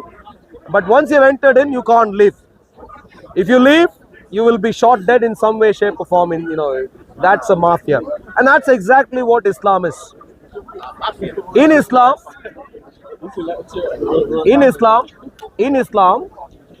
Islam is about taking over other people's properties. Is it? Of course, yeah. Right from the 7th century, yeah. Right from the 7th century, what did Muhammad do? Take away Mecca. Take away Masjid al-Haram. And since then, he took over all of the Arabian Peninsula. Hey, you look terribly confused. Are you a Muslim, my dear friend? You're a Muslim. You're not involved, but you're a Muslim, yeah? So, Islam is a typical mafia, except in this case, instead of saying mafia is a typical Islamic network, I'm saying it the other way around. Islam is a typical mafia. It has a trait of a mafia in every single way. So you are a mafia ringleader yourself, my dear friend. We're dealing with some serious issues. You see, that's a mafia ringleader. You can see him, spot him at Speaker's Corner. Well, you are mafia. You see the confusion? He is confused because he doesn't understand that as a Christian, I am supposed to love him. He doesn't understand this. In his mind, because he has evil intent towards me, he thinks I might also have a similar intent. But I am a Christian. According to the Bible, because I am a Christian, I take the teachings of my precious Lord and God Jesus seriously. I love others, including those who are part of the Islamic mafia at Speaker's Corner. I love others. Hello, sir. Are you Muslim, my dear friend? No. So, my dear Muslim friends, I know you're not talking, but the fact that you're already a little bit angry tells me you might be Muslims. Say again. Laughing at you. You're laughing, eh? Yeah. But you are Muslims. Yeah, I know you're repeating right now, but you're Muslims, yeah? Yeah, you are Muslims. So, yeah, see, Typical liars. When they come near, they can't answer basic questions. They claim they are agnostic because they haven't got a clue about anything they follow, and they move away. And what do they say? They say they're laughing at me. For what? God knows. You are a Muslim, my dear friend. You don't know. Say again. You are a Hindu. So this is the problem we're dealing with at Speaker's Corner. Oh no, terrible. So, my dear friends, okay, let's get to some serious content right now. In our nation, we have serious issues. Except, unfortunately, my dear friends, we are only noticing part of the problem that is happening in our nation. We are observing the political side of the problem. What is the political side of the problem? Jihad, terrorist attacks, pedo sex slavery gangs. We are noticing these things.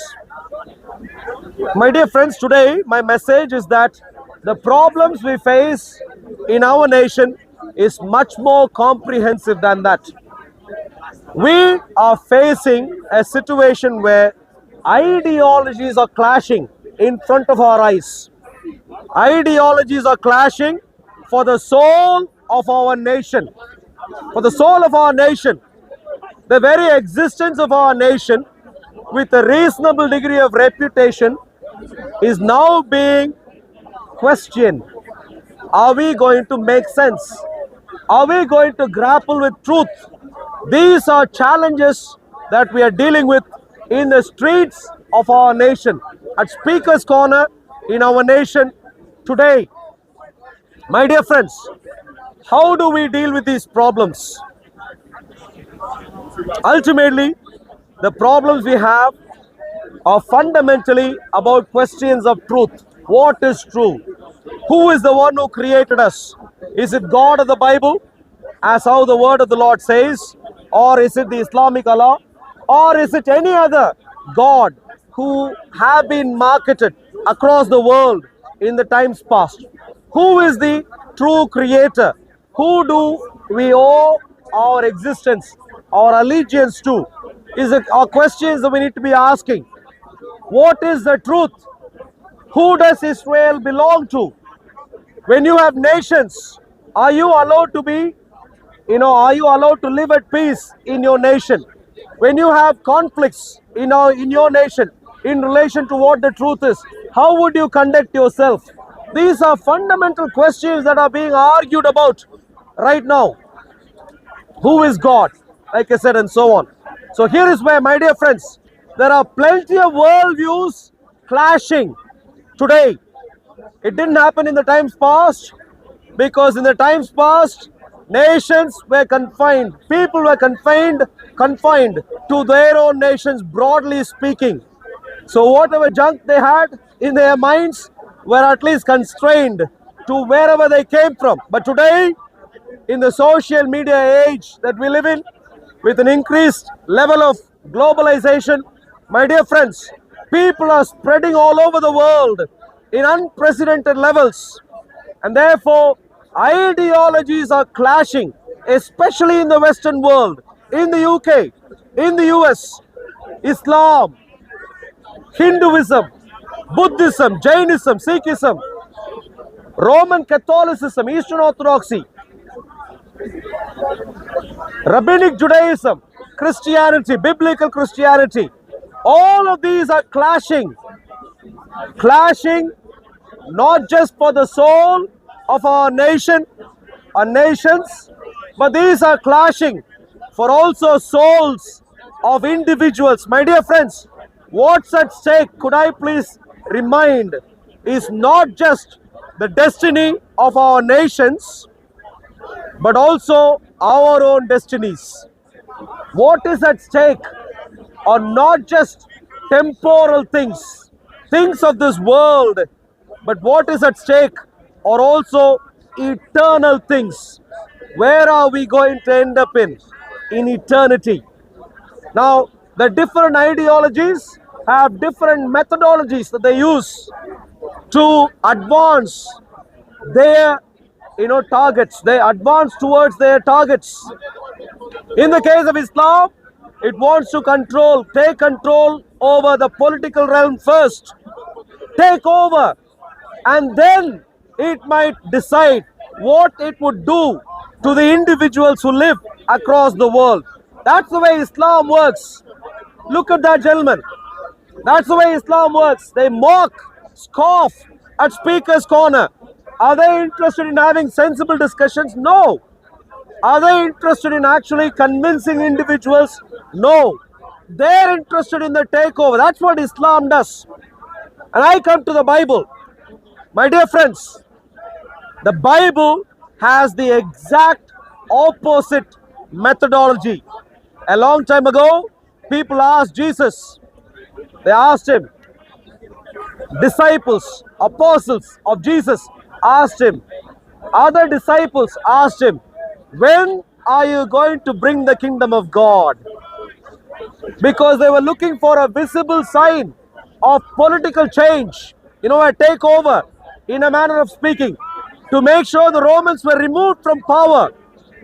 But Jesus gave a precise answer, and the answer was, the kingdom of God is first within you. It begins within you. Ultimately, Jesus is concerned about the fact of him being eternal king also. Jesus is going to come back to rule over all of creation also. Yet, the methodology that Jesus has is to reach to the individuals first. First to speak to you, to convince you that he is God. Individuals to convince you that you are God. And then once you have a number of people who have become Christians, for the nation to change and become Christian. Not through takeover, but through convincing and an organic change in a nation. And therefore, the apostles of Jesus went around not with the sword, but with the truth. Not with violence, but with testimonies.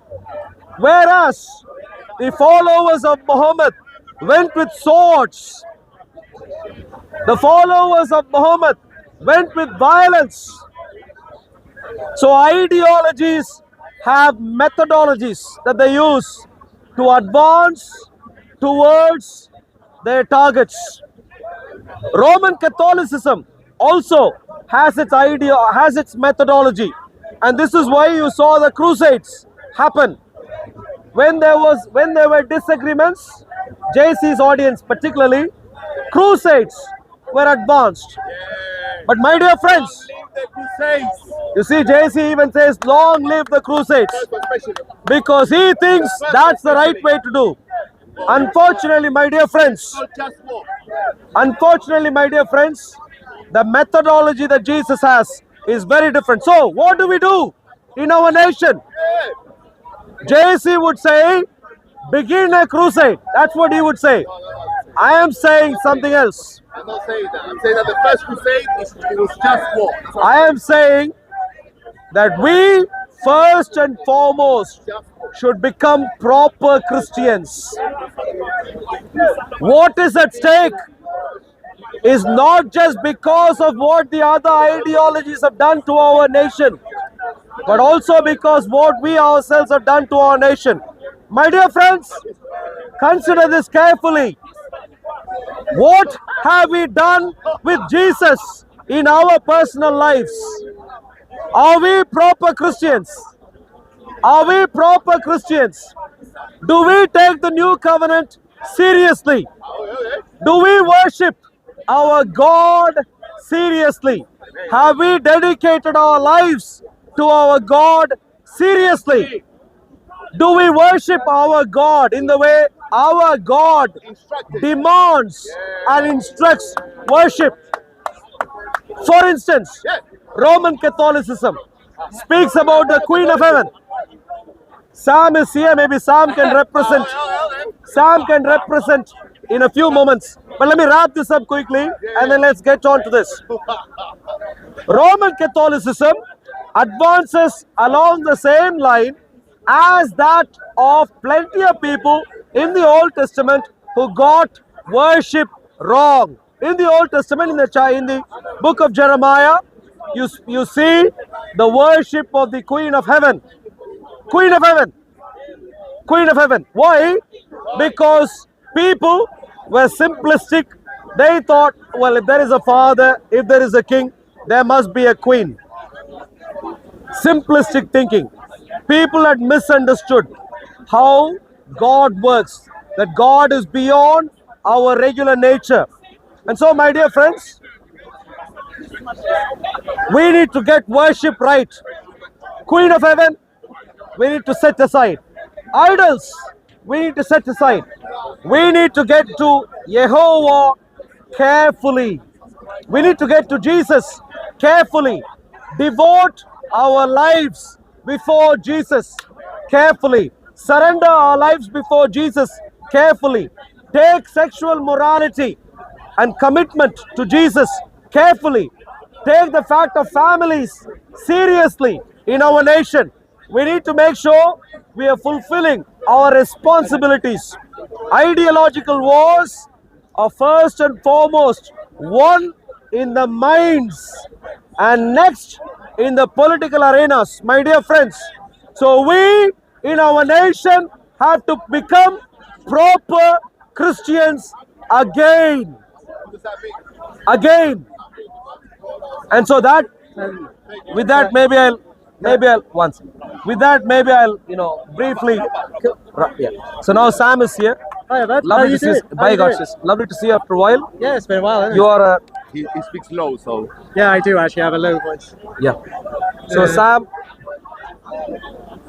Sam is a Roman Catholic. Yes. And he's preparing to become a monk of some sort. Not anymore, no.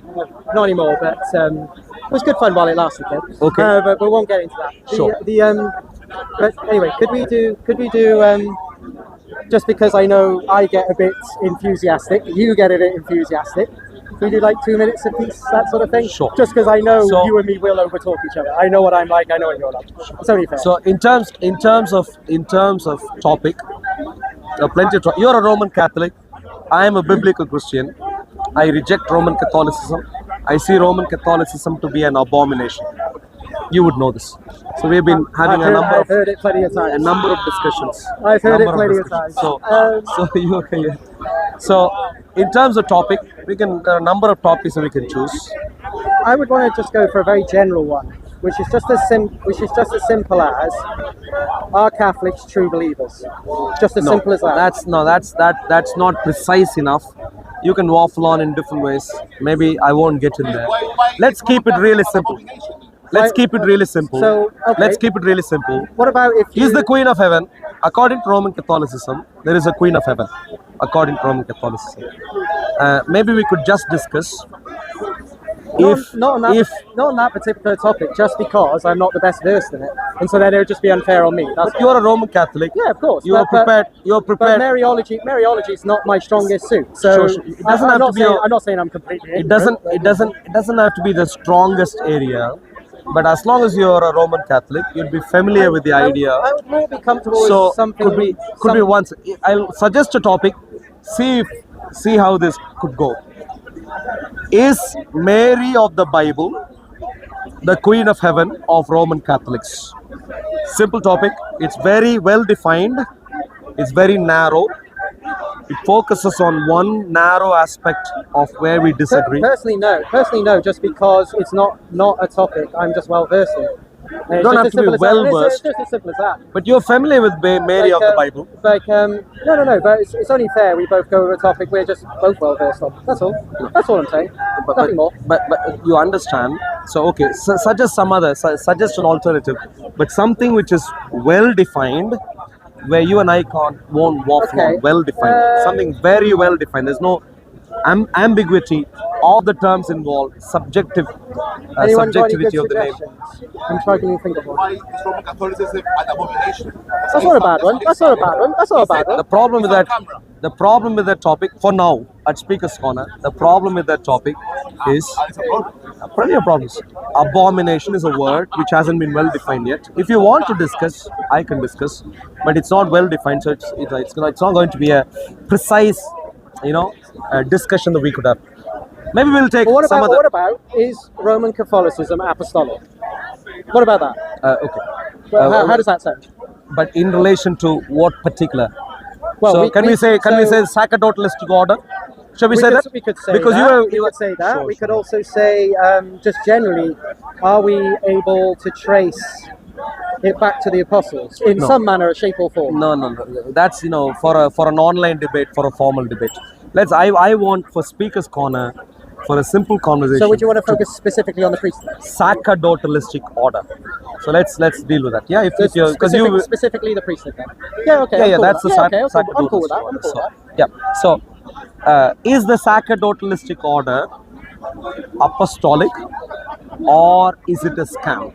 Right. But Yeah, obviously, it's a topic. first, should we just define what the priesthood is, just so everyone knows what we're on about? Sure. So obviously, what a rule means is by sacerdotal order. Obviously, in Roman Catholicism, we would say the priest is given sacramental powers when he is ordained, and also technically the deacon is to some degree, to say perform the sacrifice of the Mass, to hear confessions, to marry people, to give last rites, etc., all that sort of stuff. Yeah. So that's the sacerdotal area of the priesthood. Yeah. Because obviously, we believe there are offices within the priesthood, like preaching. Preaching is an office. It's not a sacerdotal thing; it's an office. So if I could clarify, very simply, you and I would agree that Jesus himself is the high priest. We would both agree. Yeah, of course. Whether you take Jesus to be the high priest in practice or not is a different topic, but at least on theory, we would both agree. We would both also agree in the general priesthood of whoever the true Christians are. You would call Roman Catholics to be true Christians. I would disagree, and I would say no, Roman Catholics are not even Christians. So I would say someone else, biblical Christians are Christians. But regardless of our particular identification, we would at least agree that whoever we identify as Christians generally are priests. The priests, they are together priests, the general order of priesthood.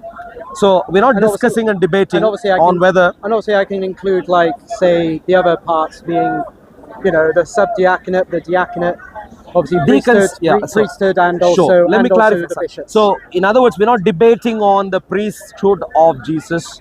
We're not debating on the general priesthood of whoever the true Christians are. We are debating on whether, according to the apostolic doctrine, according to the apostles, there is a special priestly order where some people are priests. And who are priests? The Bible, from the Old Testament context, is very simple, very clear. The background is the Levitical priesthood, the Aaronic priesthood. The Bible is very clear. Priests are allowed to do certain things which the rest aren't allowed to do. That's things, particularly sacrifice, sort of stuff. Yeah, because say as a good example would be, on your path to becoming a priest in the church, you are ordained a deacon first. Now, as a deacon, no, I'm just saying, Roman Catholicism, I'm not interested in the process. No, but I'm just saying that this is relevant to the point you brought up, just so people know what we're on about. A deacon is able to say, marry people, do funerals, preach, etc., but he can't he can't preside over the Mass. He assists, but he can't preside over the Mass. Or hear confessions. Over what would be seen as a sacrifice. So let's take 2 minutes each. Brother Sherwin, could we maybe help with the time here? Or maybe I'll take my phone. I do trust you to time me. You're not. No, I assure you. You're a lot of things, but not dishonest. To be fair to you. So, what do we do? 2 minutes each or 3 minutes each? Two will be all right. Okay, sorry. I don't think people want to hear our voices for too long, do they? So 2 minutes each. Okay, 2 minutes each. Okay, let's try. Should we sort of take? Because I'm sure you trust me as well. So I'll time you, then you time me. Yeah. As long as I'll just let you see it. As long as you show, I'll just let you see it like that. Oh, hang on. Yeah. Maybe should I do it again? Sorry. No. Just wait for the battery. Oh, sorry, sorry. No problem. Lovely to see you, bro. It's actually nice to see you, mate. Absolutely nice to see you. Are you just as a quick note? Are you actually keeping well? Yeah. By God's grace, we're well. You've put on a little bit of weight since we last met in person, I think. So have I. Don't worry. Yeah. So 2 minutes. Okay. So are you going first? So you can go first because I think it's fair that you clearly define what your objection is. I think because then I know exactly if you like, you steel man your objection. So then that way I can't go off track that way, can I? Is that fair? So you go first, mate. 1, 2, 3, go. Okay, so in relation to the special priestly order which Roman Catholicism has, Eastern Orthodoxy has, Assyrian Church has, and all of these people have, like I've defined what priestly order is earlier, I see this as a huge scam, big time scam in broad daylight. There are plenty of offices described, positions of responsibility described in the New Testament, none of which would amount to being a priestly order. For instance, there are pastors, there are teachers, there are apostles. None of these would be actually priests in particular. Priestly order doesn't exist in any of the offices defined in the New Testament. On top of that, and therefore, when it comes to priestly order, Sam will need to provide evidence for this. On top of that, what I can also say is the book of Hebrews in chapters 7, 8 and 9, it goes on to explicitly reject the idea of any office which succeeds the Aaronic priesthood in the New Testament. In the New Testament, you have the high priest called Jesus. That office exists, but there is no such thing called priests on planet Earth. Hebrews specifically goes on to say that because there is a Levitical priesthood here, Jesus wouldn't have been a priest here. Therefore, he went to the most holy in the heavenly realm and entered into the most holy place to be the high priest to present petitions before his Father. And as he does that, there is no special priestly order in this world. In other words, I see Roman Catholicism to be a scam. Okay, David. Sure. And then... Sorry, I need to... That's all right. Yeah. Okay, cool. So, thanks for all, and thanks for doing this actually, because believe it or not, I've wanted to for a while. So there you go. I'll obviously approach this purely because he referenced the Eastern Orthodox, the Assyrians, etc. I won't bother defending any of them. I'll just defend what the Roman Catholic Church believes in regards to the priesthood. And it all starts with the apostles, and in particular with Peter. Now that's the important bit. So so in Matthew 16, because I know Arul here will want some evidence for this. Obviously, the disciples are questioning Christ and ask who he is. And it is Peter who obviously is the one who says, "You are the Christ, the Son of the living God." Now, Jesus' response to him is very interesting. Jesus answered him, "Blessed are you, Simon Bar-Jonah, for flesh and blood has not revealed this to you, but my Father who is in heaven. And I tell you, you are Peter, and upon this rock I will build my church, and the gates of Hades shall not prevail against it. And I will give you the keys to the kingdom of heaven, and whatever you bind on earth shall be bound in heaven, and whatever you loose on earth shall be loosed in heaven."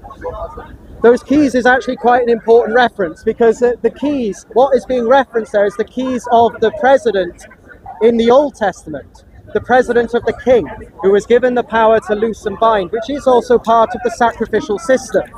Because part of the sacrificial system was the ability to bind the conscience of the laity. I know you don't like that term, Raul, but there we go. It's to bind the terms of the conscience of the laity to doctrine and to teaching. And also to get into the sacrificial side of things, which I'll get into in my next 2 minutes. But the first thing to start is, where does the authority come from? It comes from the apostles themselves, which was given by Christ. I think it's your turn now, bud. There's your turn now. So 3, 2, 1, go. What did I say? According to the New Testament, there is no special priestly order. Let me read Hebrews chapter 8. Hebrews chapter 8, verses 3 and 4. For every high, maybe it speaks about how maybe verses 1 to 4. Now this is the main point of the things we are saying. We have such a high priest who is seated at the right hand of the throne of the majesty in the heavens. There is a high priest in the heavens, a minister of the sanctuary and of the true tabernacle, which the Lord erected and not man. One second. One second. Yes.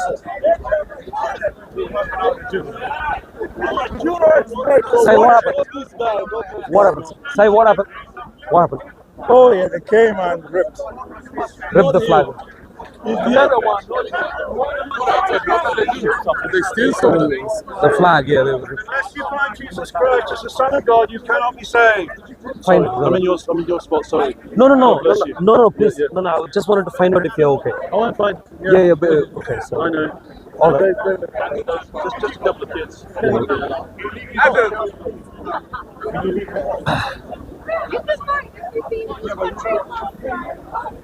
Troublemakers at it again.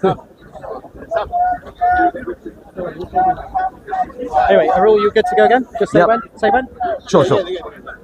Cool. Yep.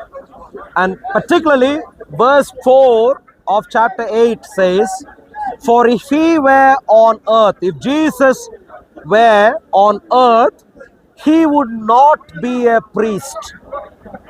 Since there are priests who offer the gifts according to the law. This is Hebrews chapter 9 and verse 4, an apostolic writing. It points out to a very clear scriptural principle. Jesus could not be on earth and be the Melchizedekan priest. He can't be. Because there are Melchizedekan priests here, if he wants to become a priest of a new order, it can't be here, it has to be up there. And so it says, for if he were on earth, he would not be a priest. Since there are priests who offer gifts according to the law. Very simply, long story short, there is no such thing called priests in the New Testament in this world. There is only one priest, who is Jesus up there, apart from the general priesthood of the Christians here. But no specific priestly order. Just say when. Oh, yes, sir. Cheers. Okay, so I started the premise with Matthew 16 because it is important.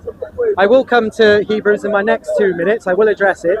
But I think Arul also needs to address what the idea of the keys are. The keys that are given to Peter, they are also given to the rest of the apostles. No Catholic denies this. But the keys that are given to Peter are important. They are the keys of the Prime Minister in the Old Testament.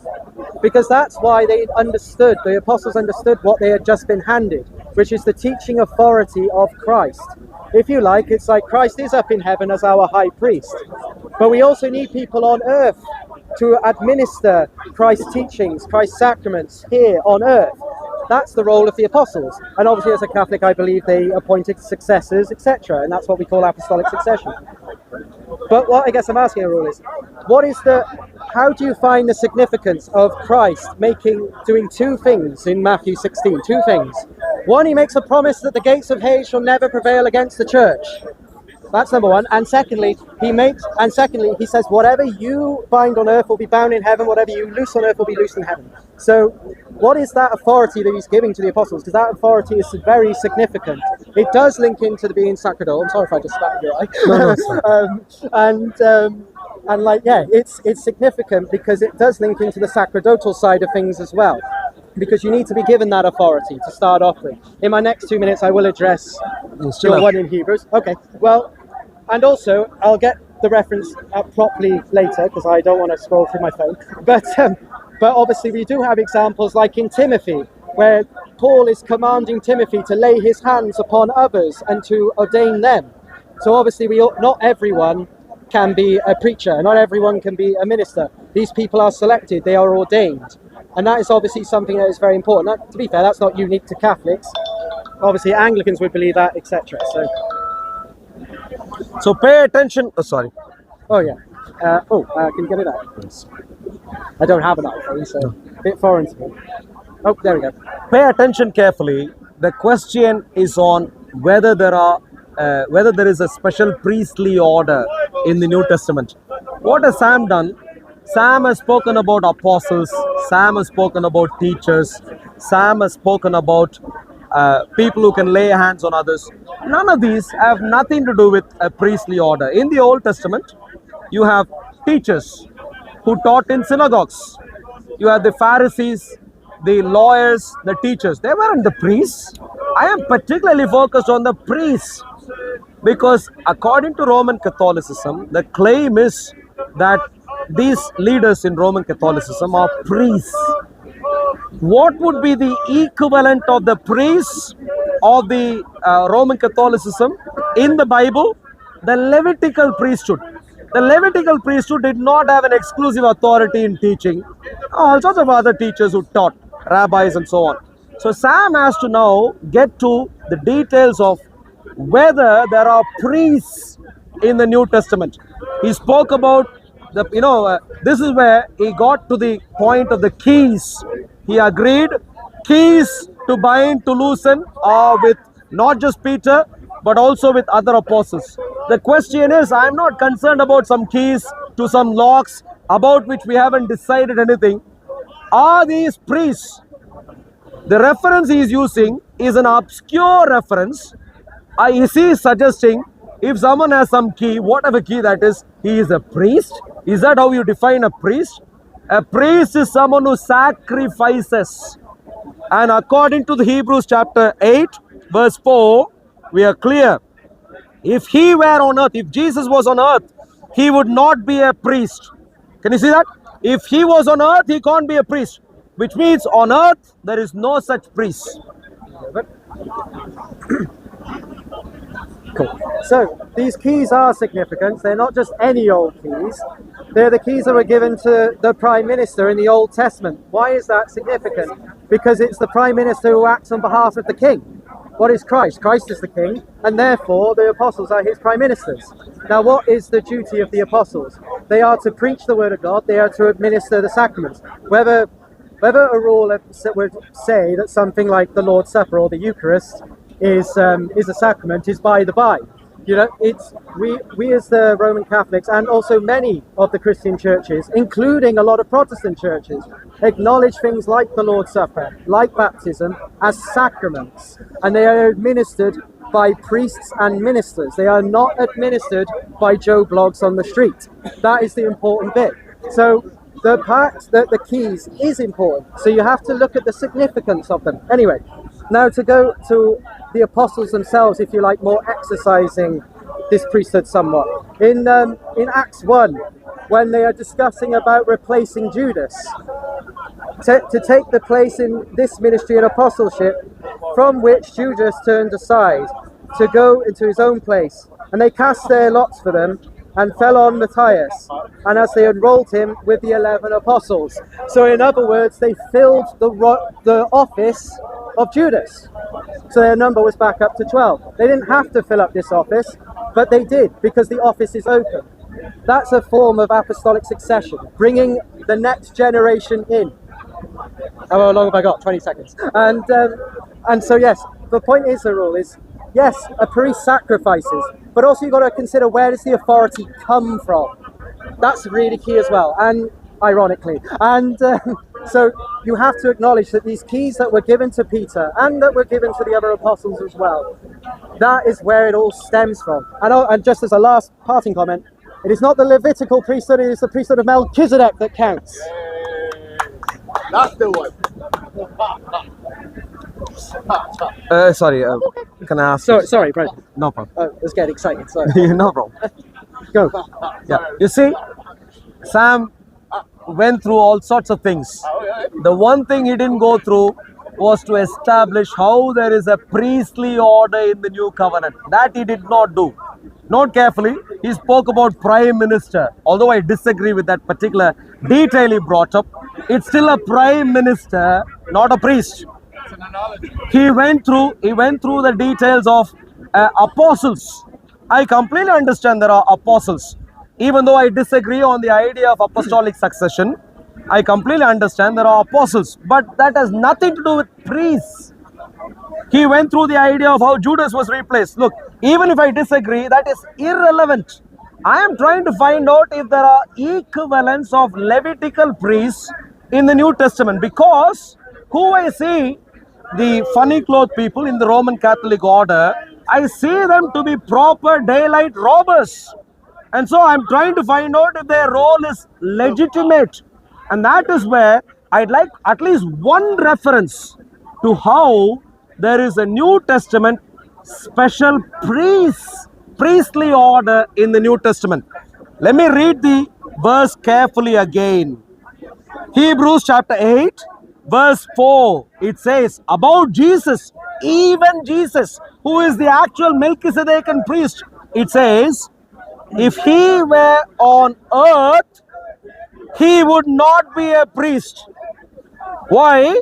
Since there are priests who offer the gifts according to the law. In other words, according to the Bible, the distinction is clear. On earth, you only have Levitical priesthood of the law, the Torah. The kingdom of heaven is not of this world. It transcends and it begins there. And in this, Jesus is the high priest there. No priest here.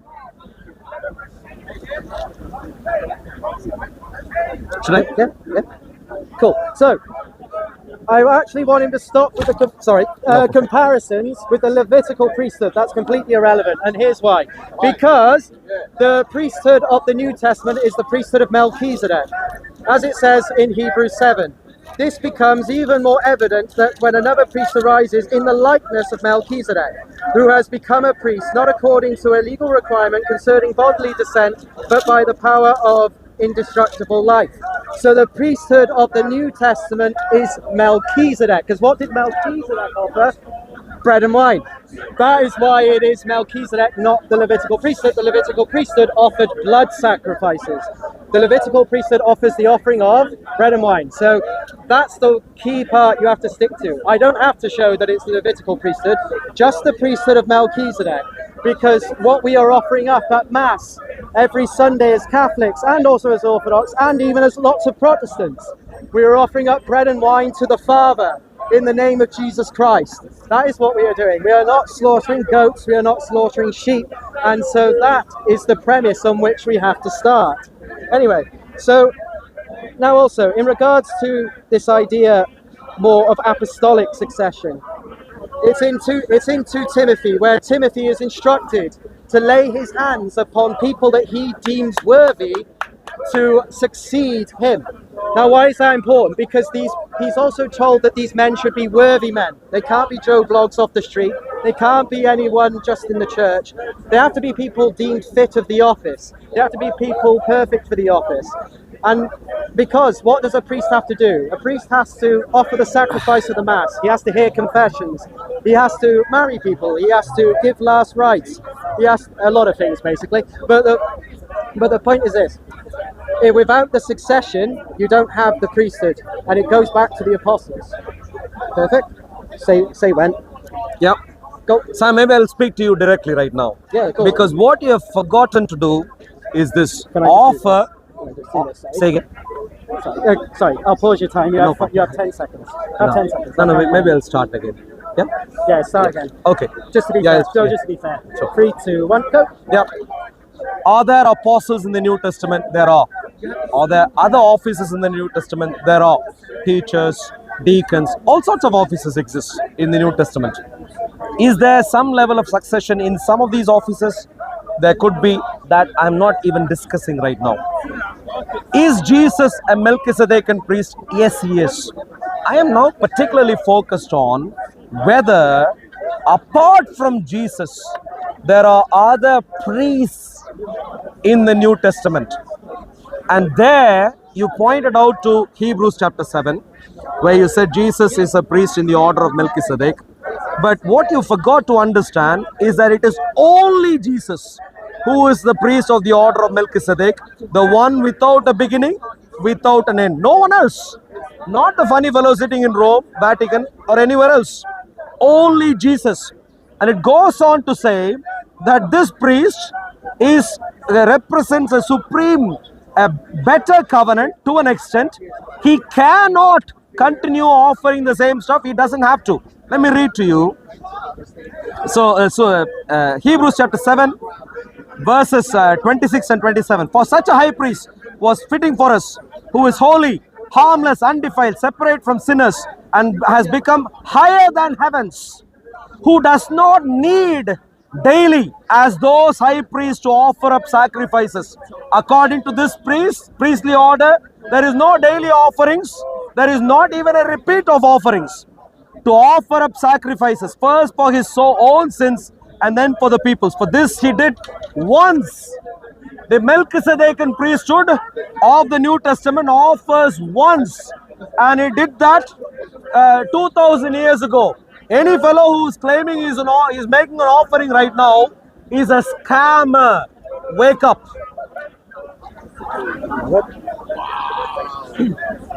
So how many more rounds did you want to go?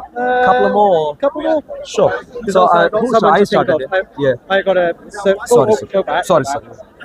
So should we make this, say, I don't know, should we do one more, as in one more each of 2 minutes, and then do one of 3, which is like our closing Conclusion. statement. Yeah, do you want to do that? Sure, sure. Cool, that sounds So, good. That sounds good. So this will be my last 2 minutes.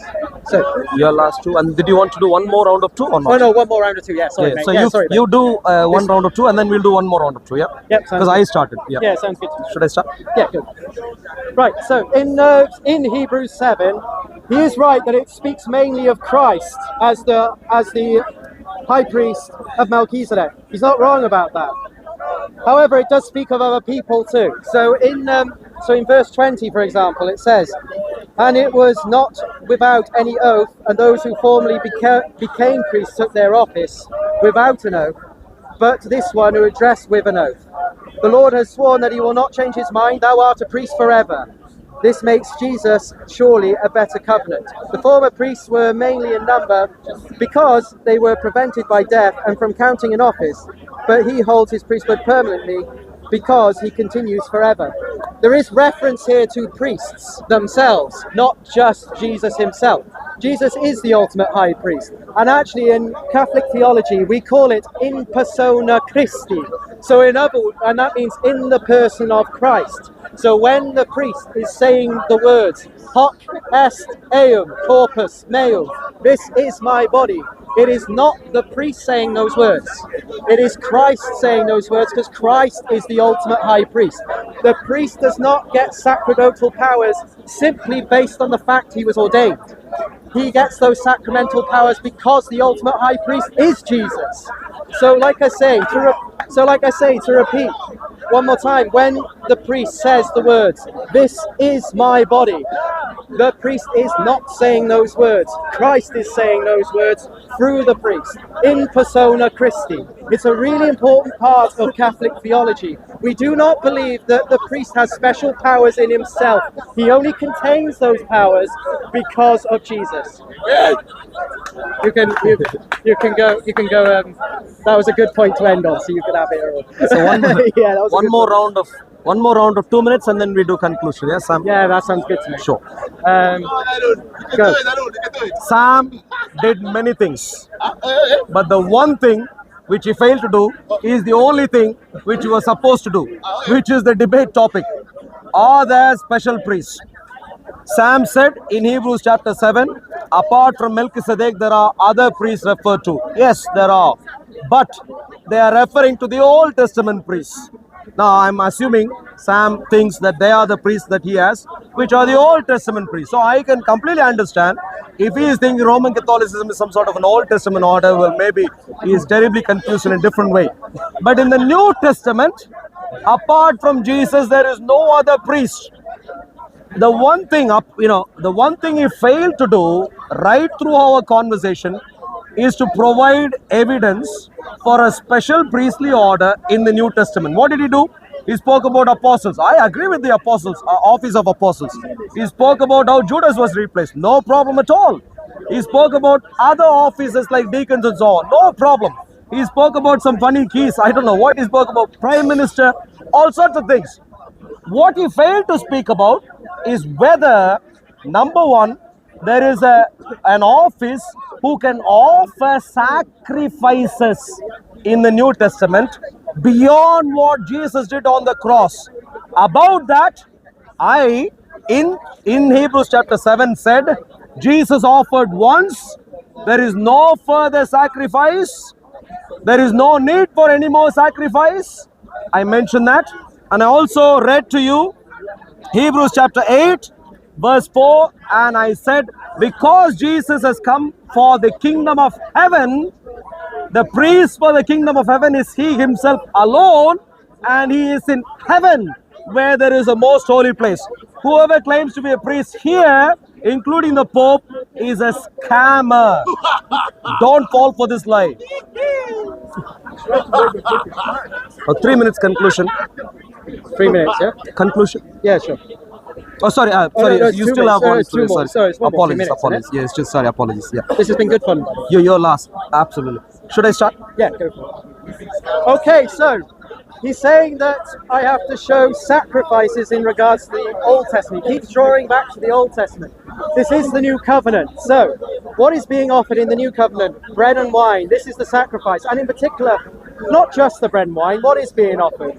It is Christ himself being offered to the Father in an unbloody manner. That is exactly what it is. Now, a rule will say, well, where do you get that from? Something like 1 Corinthians 10. This cup of blessing which we bless, it is not a participation in the blood of Christ. The bread which we break, it is not a participation in the body of Christ. Because there is one bread of which many are one body, and there is one partake of one body. Consider the people of Israel, that not those who eat the sacrifices are partners in the altar. Who do not imply then the food offered is idols or anything, or the idols of anything. No, I imply that when pagans sacrifice, they offer demons and not to God.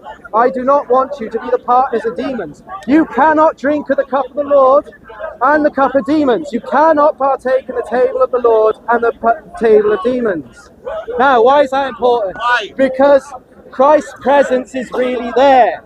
In the bread and the wine, Christ's presence is there. Now, I don't have to be a Catholic to believe this. The Lutherans believe this. The Reformed believe this. The Orthodox believe this. The Orientals believe this. The Assyrians believe this.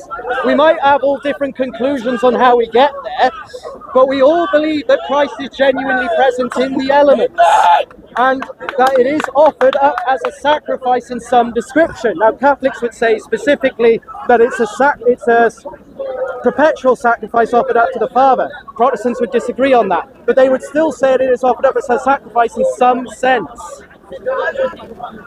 Done? Yep. So it's your 3 minutes to conclude. Yeah. Conclude, yeah, now, mate. Okay, so we're now doing a 3 minutes conclusion. Yeah, 3 minutes. 3 minutes conclusion. Who's going to go first? I'm going to. Yeah. Why not Q&A? We can after this. Maybe we can ask you. If you want that. Before conclusion. No. Cross-examination. But you want to do we'll do conclusion first. Oh no, cross-examination. Yeah. Cross-examination. Maybe 5 minutes. 5 minutes each. I don't know, 5 minutes each.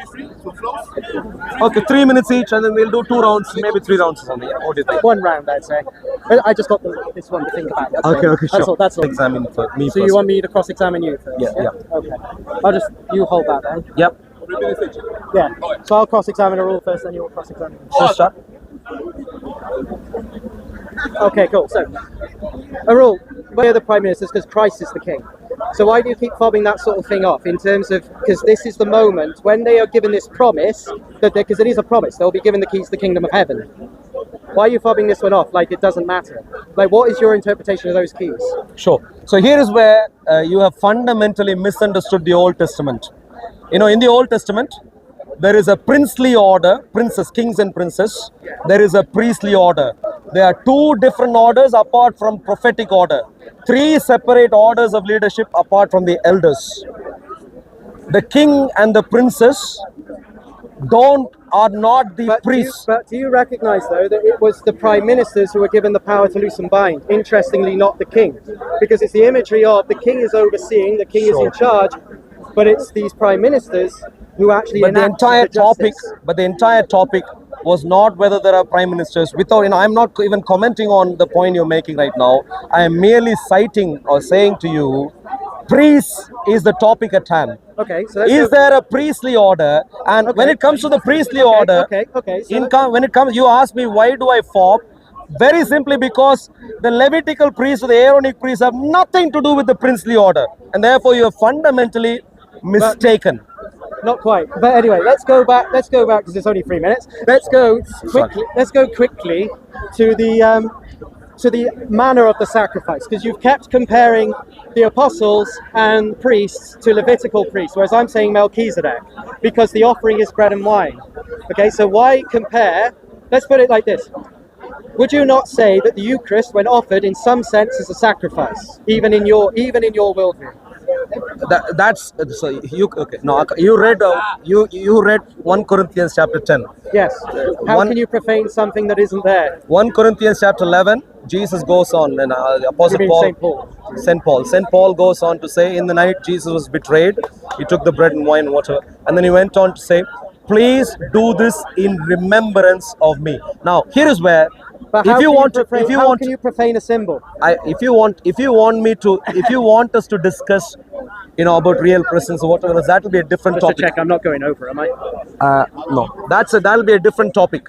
All that I'm saying, in relation to priests, you haven't presented a case, unfortunately, and that was the only topic of discussion today. Right. Timer. Time for me to get grilled. So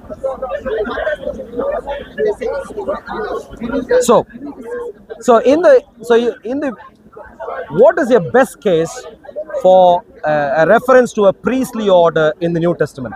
You are a priest in the order of Melchizedek forever. So, because that's not just talking about Christ. That is talking about the priests as well. So that's your best case. Now help me understand. Where do you get the idea that is speaking about others apart from Jesus also? Because interestingly, it talks about the priests. It also goes into plural sometimes. Like, it's interesting. Hebrews 7 is rather interesting. It's in singular and sometimes in plural. So when it's in plural, it's making reference to other people other than Jesus. We both understand Melchizedek is one person, and Melchizedek is this unique person with no beginning, no end. Very unique. And that is how he is compared. Now, we also understand in Psalm 110 how there is the Melchizedekan priest sitting at the right hand of God, and how they even swap sides and so on. My question to you is, there is no one else there apart from Jesus. Where do you get the weird idea that there is someone else apart from Jesus there? Because of the reference in Hebrews of there being priests and them being in the order of Melchizedek. Because in the Old Testament, really the only pure references we get to priests are the tribe of Levi, not so much Melchizedek. Melchizedek is in Genesis, and then after that he's not really heard of after. So it's interesting. So Melchizedek is a special priest. That is Jesus. In relation to, you said Hebrews chapter 7, I see references to the Old Testament priests and Jesus, who is in the New Testament. I don't see any reference to some other people who are priests in the New Testament apart from Jesus as part of the Melchizedekan order. I don't see that there. I don't know where you find that here. It says, it's like, for example, in verse 18, isn't it? Yeah. For on the one hand, there is an annulling of the former. I don't like this wording. Come on, because of its weakness and unprofitability. Can you read it? Sorry, my dyslexia is kicking in. No problem. Dyslexia is kicking in. No problem. For the law made nothing perfect. On the other hand, there is the bringing in of a better hope, through which we draw near to God. And inasmuch as he was not made priest without an oath, for they have become priests without an oath, but he with an oath by him who said to him, the Lord has sworn and will. So I completely understand. Jesus was sworn in. Where do you see anyone else? Is my question. It's the reference to the other priests here, the priests without an oath. It's comparing. In Hebrews, they are comparing Jesus with the Old Testament priests, and the entire point they are making is only Jesus here. Right. So 3 minute. No. 3 minute. 3 minute conclusion. You go. Do you want to go first? Yeah, I go first. So 3, 2, 1. Oh, you don't have to use all 3 minutes if you don't want to. Yeah. Sorry. Okay. Maybe I'll start again. That's all right. You're just saying you don't have. All right. Go. Dear friends, there have been plenty of issues because of Roman Catholicism. Even today, there are abominable practices because of Roman Catholicism. Queen of Heaven, idols, speaking to the dead. all sorts of abominable things in the times past. Slavery. There were edicts, bulls issued for, taking over slaves. There were bulls issued for taking over colonialism. All sorts of evil that have happened. And of course, we hear in Ireland how children have been destroyed. Pedophilia, big time sexual immorality in the Roman Catholic institution. And that is why what we are dealing with right now is a very important topic. I see the entire Roman Catholic order to be proper scammers, big time. One of the worst financial scams in world history, not just from Islam, but from Roman Catholicism. The properties they swindle all over the world, phenomenal. And what they do in terms of selecting some fellow, smoke and nonsense, utterly, remarkable, nothing to do with Jesus. And that is where I asked the very simple question: is there a special priestly order in the church? Thankfully for us, we find in the New Testament there is no such special priestly order. Sam struggled big time. Remember, he spoke about prime minister, he spoke about apostles, he even spoke about Judas's replacement. What he failed to speak, he spoke about some fancy keys or whatnot. Well, I don't know which logs he was talking about. The one thing he failed to speak about is a special priestly order in the New Testament. That he failed to speak about. No evidence for that. And he was grasping at straws when he was referring to priests referred to in the book of Hebrews. My dear Roman Catholic friends, wake up before it is too late. Worship God, the triune alone. No hyperdulia of Mary. Don't sell your souls. Queen of Heaven worship cost precious souls in the Old Testament times also. Don't sell your souls. There are plenty of Jews who look at this and think, well, this can't be true, and they are right, because Roman Catholicism is not consistent with the Hebrew scriptures. It is entirely right. And so, if you want to understand, Quran is inconsistent with the Old Testament, and therefore we reject the Quran, and New Testament, and therefore we reject the Quran. So is Roman Catholicism. A big time scam. Get away. It's a criminal mafia network. Stay away from it. Come to Jesus. Surrender your lives before the triune God. No hyperdulia, Queen of Mary business. Thank you very much. Say when? Yes, sir. First, I just want to say cheers for Raul for letting me do this today, actually. So, thanks, man. Thank you much. Cheers. Right. You said how, I've really struggled to find a case for the priesthood. I guess maybe that's because, in some sense, sticking to the New Testament completely, you won't find the fullness of the Catholic priesthood in there. But that is for a very specific reason. Matthew 16 quite clearly said how Jesus established the church upon the apostles, and we find this church in history. Saint Irenaeus, writing in the 200s, talks and says, if you cannot trace your church back to the apostles, you do not have a church.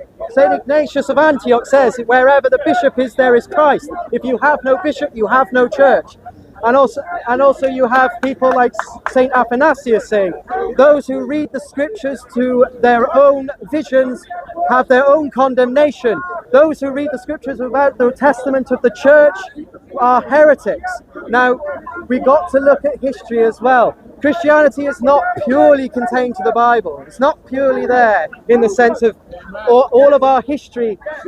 I am part of the church that wrote the great creeds, that wrote the great confessions, that held the ecumenical councils, and all the theology that I know Raul believes in the Trinity, in the hypostatic union, in the two wills of Christ, the two energies of Christ. All that stuff is contained within the councils of the church. The stuff I know he believes, because he has to. And the point is this: when you look at the history of the church, there was a priesthood established from the very early days, from the days of Polycarp, from the days of Ignatius, from the days of Clement, and you have to question why. And it's because in the New Testament there is a church established upon the apostles by Jesus, and they are given sacrificial powers. It's obvious as well when you read something like 1 Corinthians, when they are offering up a sacrifice to when they're offering up the sacrifice of bread and wine. And so all I would ask is, whether you are Catholic, whether you are Protestant, whether you are Orthodox, just remember one thing. We are all looking to strive and serve the Lord in our own different ways, like I even know that a rule is, something I'll never take away from him. And it's important for all of us to understand each other's positions. I just hope today, at least, he doesn't look at me as part of some mafia, and actually part of some church. That was my conclusion. I don't know what is changing my conclusion. And so hopefully, I hope one day I can change his mind, God willing. Thanks for all. Thanks very much. Thank you, Sam. Lovely to see you. God's blessings. Thank you. Thank you very much. It's very good to see you again. By the way. Very good to see you. Sam has been a friend. I've known him for a number of years now. Acquaintance. We disagree, and I'm going to still insist he didn't provide any evidence for the priestly order. I still love him, though. But we still love each other. God's blessings. Thank you much, Sam. Lovely to see you. Lovely to see your friend, and hopefully we'll catch up more. So, dear friends, you know that's an important topic for everyone. Like I said earlier, the priestly order is a claim. Let me take a step back. For everyone who is watching, please note carefully, and maybe even for Bob who is somewhere here, I am dealing with life and death here, and that is the only reason I am debating this topic. I'm dealing with life and death. Why do I say I'm dealing with life and death? God triune of the Bible, requires worship only towards him. Jews of the times past in the Old Testament messed up, and they paid a huge price. What did they do? They ended up worshipping a queen of heaven, as recorded in some of the prophets. Queen of heaven, Prophet Jeremiah. Abominable practices like speaking to the dead in the Old Testament times, which God had forbidden. There are only a few things for which there is, of which are currently practiced in Roman Catholicism. It is a serious problem that we are dealing with. So if you're Roman Catholics who are watching, fans of Bob or otherwise, if you're Roman Catholics who are watching, I warn you, we are dealing with life and death right now. And you would know, I love Muslims, and I likewise also love Roman Catholics and people of Eastern Orthodoxy and so on. Because lives are at stake, even though JC is running away there. Because lives are at stake, I am making this serious point at Speakers Corner and elsewhere. My dear friends, it is important to make sure that we get to the right side of God, without which God does not say, hey, Muslims get away, everyone else comes in. That's not the requirement, my dear friends. There is a covenant called New Covenant. You don't follow the New Covenant, God unfortunately will say, look, you're not part of the New Covenant.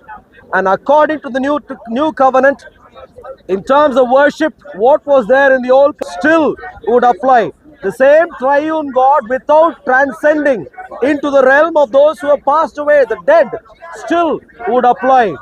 I invite all Roman Catholics, I invite all people of Eastern Orthodoxy, and anyway, everyone else. Look at these people who are criminal gangs. The funny priests, don't follow them, leave them, pick up a copy of the Bible and read for yourselves. In the UK, as we deal with the existential crisis that is Islam, we can effectively deal with this if God is happy with us.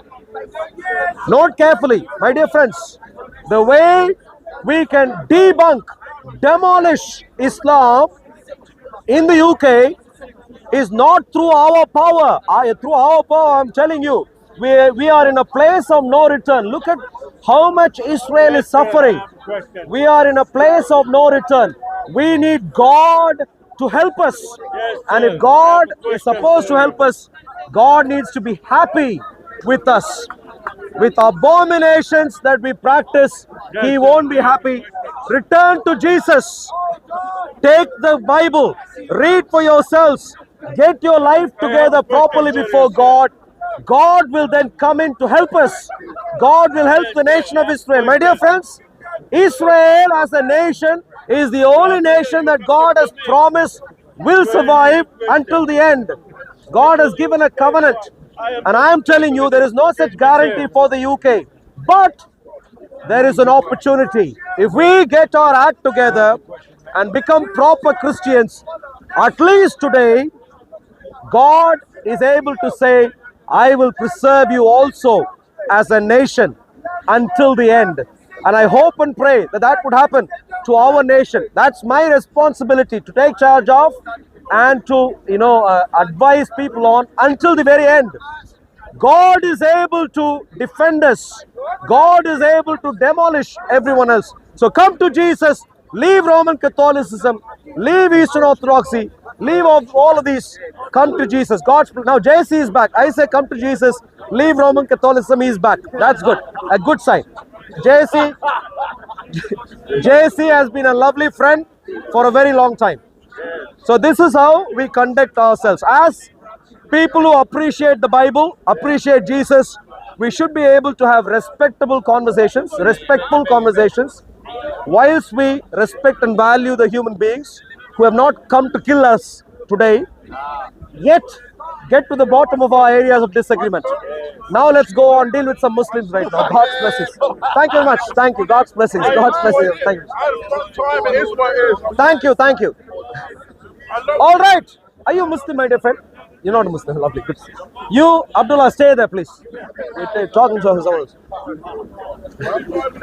Well, if you want to have a meaningful conversation without waffling, what do you think, brother? Give him a chance. Abdullah, because my friend advises, please come in. Let's have a meaningful conversation. But don't come too close to me. Just stay there. Don't come too close to me. So you and I understand. You are a Muslim. But don't come too close. Just stay there. Just stay there. I've had too much trouble because you've been coming too close to me all the time. Now, you are a Muslim. I am a Christian. We both disagree on many things. But right now, let's get to the crux of it. Do we both agree that God of the Bible cannot be the Islamic Allah? Do we both agree on this?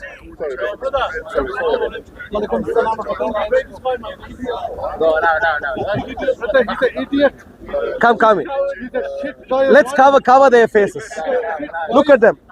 The brave Muslims there with hoodies on, with the masks on, just in case the hoodies show the faces a little bit.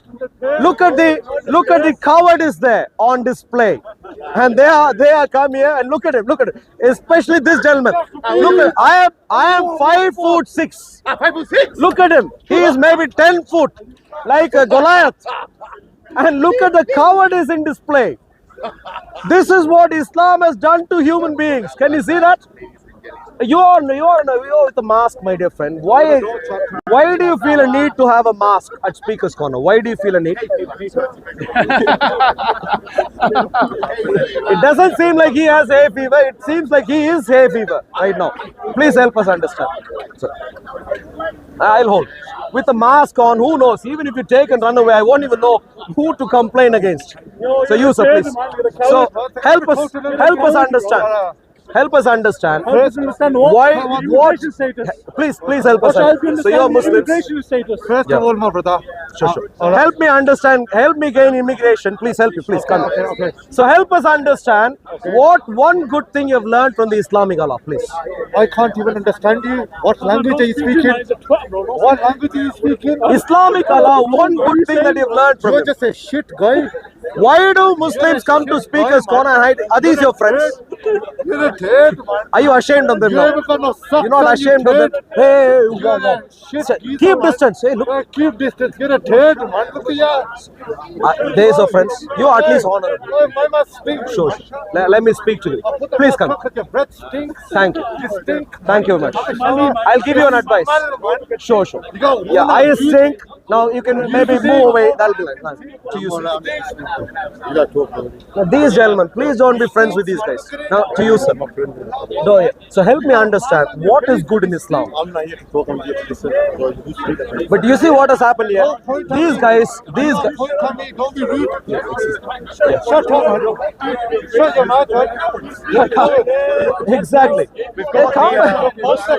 Why exactly have you come to Speaker's Corner? Why have you come to Speaker's Corner? Why? Gentlemen, This is what is happening because of Islam. Look, I was having a debate with Sam earlier. We disagreed. I still think Roman Catholicism is a scam, but we could debate. But look at these people. Wow, wow, hey, wow, wow, wow. Excuse me. why are you wearing a mask? Why are you wearing a mask? To protect your nose? Why are you wearing a mask?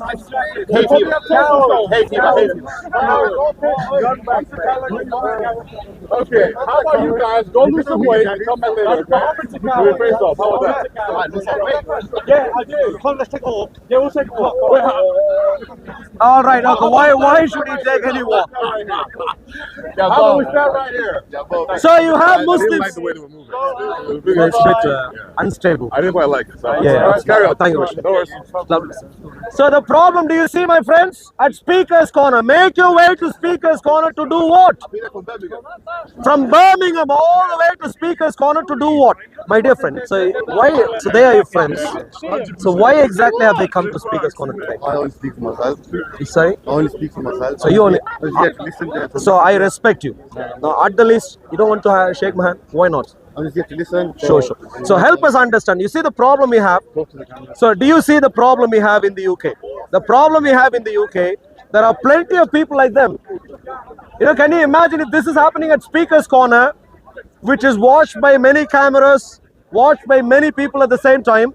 Can you imagine what would happen to me if I walk through his street in Birmingham? Can you imagine? Can you imagine, my dear friends? Well, I don't even want to give them ideas. They may already have 99 ideas. I don't want to give them one more. So I wouldn't let them do nothing. you might. I am inclined to think that you might. You might be sensible, but your friends haven't proven to be sensible. Let's deal with this, my dear friend. Islam is a religion of hate. No, please. No. If you want to be, you are a Muslim, sir. Islam is not a religion of peace. Are we both on the same page? Islam is a death cult. Islam is a murderous death cult. And that we saw even in those faces which were hiding. Can you imagine? Because we have plenty of friends here. Now, to you, sir. Why do you think Islam is... I'm listening. I'm a layman. Sure. You're a layman, but you're a Muslim layman. Do you think Islam is a religion of peace?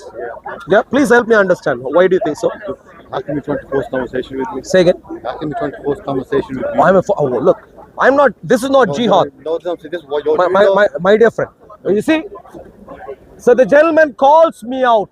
Why does he call me out? He calls me out because I have been rude.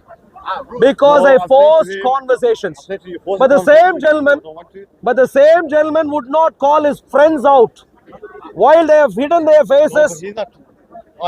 Those are your friends.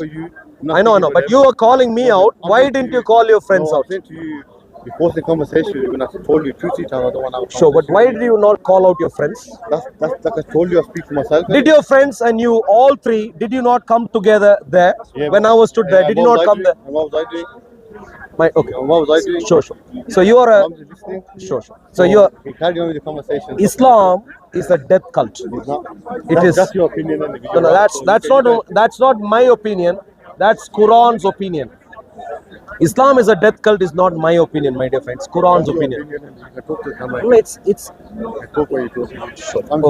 That's fine. Your country, listen. So, all right, my dear friends. If there is a Muslim who is able to look, if there is a Muslim who is able to step forward and give us a solution for jihad, it would be really useful. We are Rasulullah or Rasagullah, whatever. If you are able to step forward, please, and help us find a solution for jihad, that would be really good. Any Muslim, you say you are here. Do you have any solution for jihad? You see, there are. You know, you're a Muslim, sir. Yes. So there are jihadist attacks. Why? Why? That's exactly my question. Why? Why? Why are there jihadist attacks? Please help me understand. Why? That's my question. Okay. Don't steal my question, please. Okay. Why? Okay. Why do you engage in jihad? Why? You don't have jihad to prove it. Don't have jihad? Yeah, no. So, across the Quran, have you read Surah Al Imran? Yeah, no, Surah Umrah, but to prove it. Yeah. Who might this? No, one second. Are you saying now that jihad No, is? no. Are you I know now? what he's saying. One second. You are a Muslim, my dear friend. Are you Muslim? No. No, you're not a Muslim. I'm just listening. Sure. Now, where are they? So this is not. Is there any Muslim who rejects jihad in the Quran? Any Muslim? My dear COVID mask gentlemen, please. 9 foot, please come, please. Help me understand, please. Come here. What's the point in coming all the way here to Speaker's Corner and now hiding? Help me understand what is a good solution for jihad. Say again. Oh, I am really sorry. My English is terrible. I'll pray to God. I'll pray to God to help me improve my English. But now, let us now deal with jihad. Help us understand. Pray to God you get new shoes. Sure. Help us understand what is the solution for jihad. What is the solution? You're a Muslim, my dear friend. Are you Muslim? Please help us understand what. So Abdullah could perhaps help us understand what is the solution. What is the solution for jihad, Abdullah? Which jihad? The one in the Quran, the one which is Islamic, the one which Muhammad practiced. Well, as a Christian, former Christian, I can tell you that the Bible and Quran, both of them talks about holy wars. So the solution to jihad stems with, if there's no evil in this world, if there's no oppression in this world, then jihad becomes outdated, becomes non-applicable. Sure. So the question is, why is it in the Bible speaks about holy wars?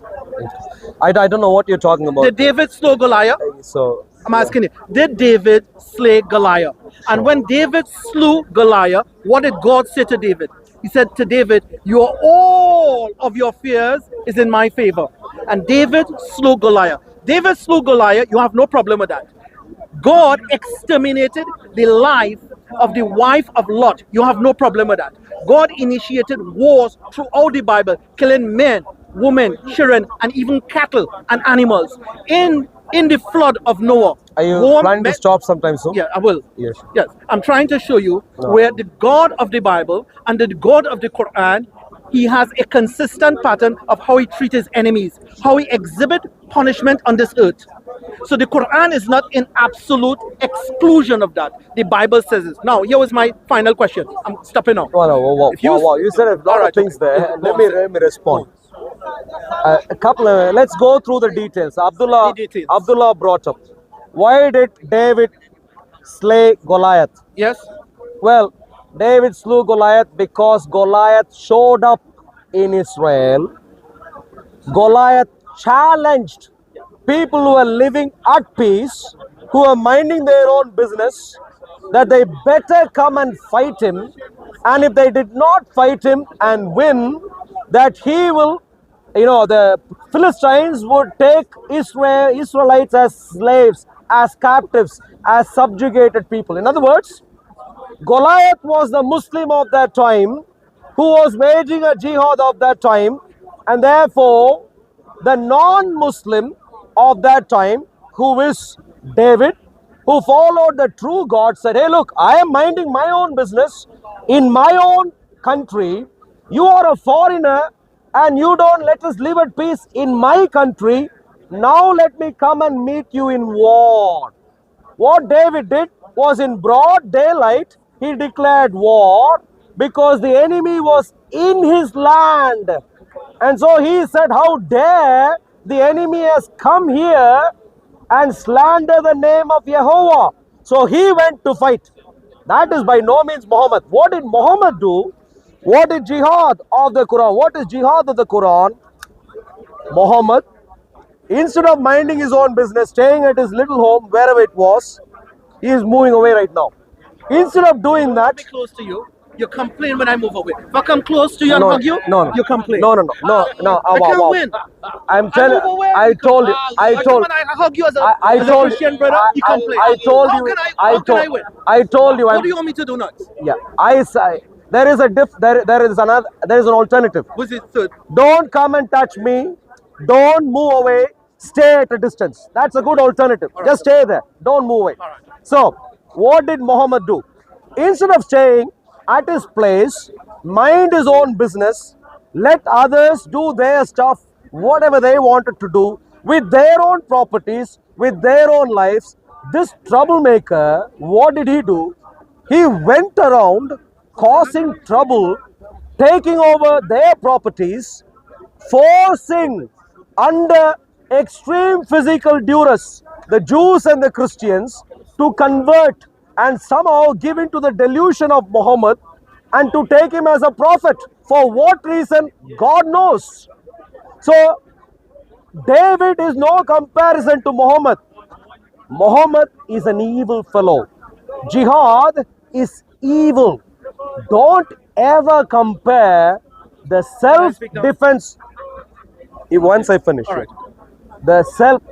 I challenge everyone, my dear friends, everyone who watches, every Muslim who is here, I challenge. I have read the Bible multiple times. God of the Bible is noble. You will not find God of the Bible go and destroy people because they disagreed with him on religion. Never once did. He asked me what happened to Lot and whatever. Maybe I'll go to that later. God of the Bible never once went to destroy based on religious grounds. If he ever did, I will not follow him. He rather, in love, came to people, revealed himself and entered into covenants and made them follow him. In relation to other nations, he let them be who they were. In contrast, you have a death cult wanting to spread like wildfire, where the Islamic Allah never showed up to anyone, and therefore there is no reason for anyone to think he even exists. God knows who put together the Quran. God knows for what reason it was put together. But what we do know, I prayed, yeah. But what we do know, you really need to pray as clearly, of course. You need plenty of help to defend this nonsense. What you find in the Quran as jihad is extreme wickedness, where Muslims are commanded to go around the world to take over, subjugate, kill. Surah 8, Surah 9, Surah 2, Surah 57, Surah 59, Surah 33, Surah and a few of Surah 47, Surah 48. Evil. Well, the whole Quran, as a matter of fact, exactly. Apart from the few, Surah. Say the whole Quran. yeah, apart from the few incomprehensible alif lam mim, most of the rest of the contents of the Quran are evil. So now I'd like to come back to you. What is the solution for jihad? That is the question I'd asked. Okay. If we're going to have a conversation, which you invited me, I would like to ask you, I would like to have this conversation under two contexts. Number one, no insult to my Prophet Muhammad or any other prophet. That's number one. And number two is that we do a time share, equal time for each other. I'm not here to preach. The topic is jihad.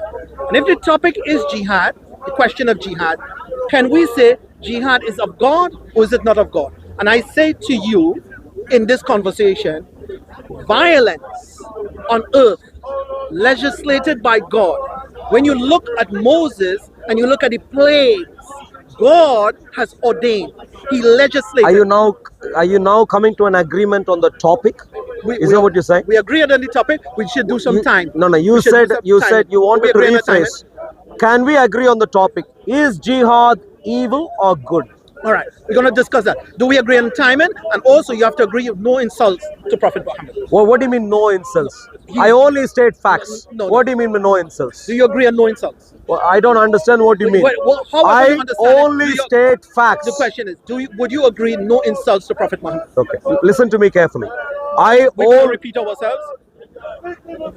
How many of you are hearing what he is saying? Everyone can hear. Yeah. I said no insults. Sure. Now let me respond. You cannot insult Muhammad and have a conversation with me. It's not going to happen. You cannot insult no prophet of God and have a conversation with me. Listen carefully. Now, what is the difference between facts You spoke, and insult? now can I respond? Can I define what facts is? Yeah, please. If facts in this conversation is a text. If the Quran says something, that's a text, a textual quotation. If the Bible says something, that's a textual quotation. If the Hadith says something, that's a textual quotation. Now, if you take that text and you convert that into a hate speech, I will not be sitting here to accommodate you in hate speech insulting Prophet Muhammad or any other prophet. We agree on the topic, we agree on a time, 2 minutes to you, 2 minutes to me. 1 minute for you, 1 minute for me, and no insults. That's the agreement. Can you agree with that? Listen carefully. Okay. Abdullah, you are a human being. You are stood in front of me. You are a human being. You are stood in front of me. Unfortunately for you, we are dealing with a very serious topic. Look at these fellows. Can you see these fellows? Trying to provoke them. Who I am trying to provoke them. Trying to provoke them. Did I make them wear the mask? You are trying to provoke them. Did I put the mask on? Did I put the hoodie on? You are here to provoke. Did I clothe him with a hoodie when he came to Speaker's Corner?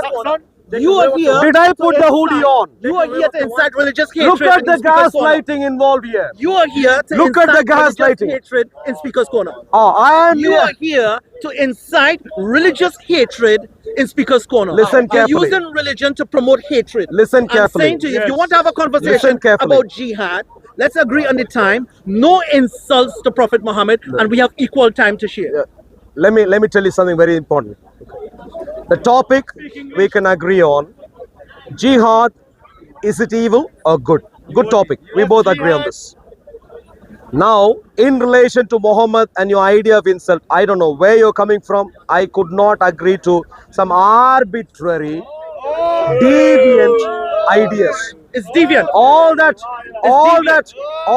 I can say is deviant. All that I can say, I will represent facts as best as I see to be appropriate. In the language of hatred. I don't hate it. Insult. I completely understand. In the language of I don't hate hatred anyone. And in Don't the language gaslight. of insults. I don't hate because they are utterly clueless. You target newcomers to Speaker's Corner because they don't know you. Listen. Sorry? What? Yes. What are you doing? So you have Abdullah show up at Speaker's Corner, and instead of starting a debate, he is ranting on and he's saying I address only newcomers. He's not a newcomer. He could start the debate any moment. I am happy to start the debate right now if he wants. The topic is simple, and this is Speaker's Corner. I have a question. You put on with the put up with the from the Christians to moderate the conversation. There's no, and the agreement is no hate speech. There's no one who hates. Hate speech is defined in this context. If you quote a text, that's acceptable. You quote the Bible, you quote the Quran, you quote a history, you quote a hadith, that's fine. Now, if you take that and interpret that and put that in hate speech to provoke and advocate, what is a hate speech? The man is. Give an example of hate speech. No, I don't need to say. He's wasting his time. But let me ask you a question. You be the moderator. You be the moderator. Come and let's have a moderator here. You want to be the moderator? You don't want to be the moderator? Right. Now, I have one thing I want to say. Prophet Muhammad, peace be upon him, said, he said the worst people is that individual who people avoid them because of their bad character. The vast majority of Muslims in Speaker's Corner do not want to engage with you because of your bad character and your foul mouth. Look at the hate speech. Look at the hate speech here. Look at the hate speech. That's not hate speech. Religious hatred at Speaker's Corner. I am prepared. Why do we come to Speaker's Corner? We debate. Instead of debating, he has spent all his time so far defending some fellow who is clearly indefensible, now attacking me. So you and I know the topic, my dear friend. Stay focused. There is no agreement on anything else. Who wants to do the timing? Is jihad evil or good? I embrace the topic. Who wants to do the timing? Get a Christian to do the timing. Is jihad good or bad? Let a Christian do the timing. Can you get it better than that? Brush your teeth. Do you want to do the timing, sir? Yes. Yes. Right. That's enough for him. Okay, that's fine. For me, I have plenty of things to say. Right, go on. So you start. So you're going to the case. Do we both understand? Everyone understands the topic. Confused, he will argue to say somehow the jihad is good. I'm assuming that's what he'll do. All right, we're ready. Now, one second, brother. Sorry, let's do a stopwatch. No. Sorry, no. Let's do a timer. Sorry. Okay, time. Yep. How many minutes? 2 minutes each. Yeah, 2 minutes. Yeah. Okay. Yep. Ready? Go. Please go on. Yeah. Go for it. No, you go ahead. Okay, you want me to go? That's fine. Good. So, is jihad bad or good? So let us define what jihad is. The jihad in which the gentleman here is referring to is an act of war. Now, according to the Bible and according to the Quran, God has a history of legislating holy war. A Christian cannot tell me that he's honest and he's consistent and he doesn't like jihad, but the same jihad is mentioned in his scriptures. That's a contradiction, and it proves he's insincere, deceitful, and lying. Now, if we look at God now, God sent to Moses laws of punishment, a life for a life. God sent to Moses punishment, capital punishment. God, in both the Quran and the Bible, legislated you can even take the life of the cattle if the cattle was to commit a crime or an offense. So God has always killed. Now, if we look at David and Goliath, David slew Goliath because Goliath was a tyrant, lava, hurricane, storm. Now, if you look at Moses, when the children of Israel were disobedient to God, what did God send to them? He sent upon them plagues, punishing them. The firstborn of every living thing, their life was taken in the same Bible. So do not tell me jihad is wrong in context against tyranny, sin, and disobedience against God, but in your very scriptures, God initiated, He legislated a history of holy wars. Engage. Jihad is mentioned around 30 times in reference to Muslims practicing it in the Quran. Across all 30 times, the Muslims have been asked to employ violence to go around the world and subjugate people who disagreed with them in religion. If you notice carefully, there are a few points in order. Number one, it is physical violence. Number two, practiced by not a supernatural force, but by regular human beings. Number two. Number three, to be employed when there is religious disagreement. Can you imagine me today taking up arms, going around the world using my arms to force everyone to become Christian across the world, even when you disagree? Use violence to do that. Where do we see this? We see this in Surah Al-Anfal, ayat 72, 73. Those who believed and left their homes and jihaded with their wealth and their lives for the cause of Allah. What is the cause of Allah? We find that all over the Quran, which is for the entire world to become Islamic. Now, can you imagine, my dear friends, someone coming with a sword or something and forcing you to agree to something which you don't have an agreement with? That is jihad. He's only no good. The only excuse he has is that apparently God of the Bible did that.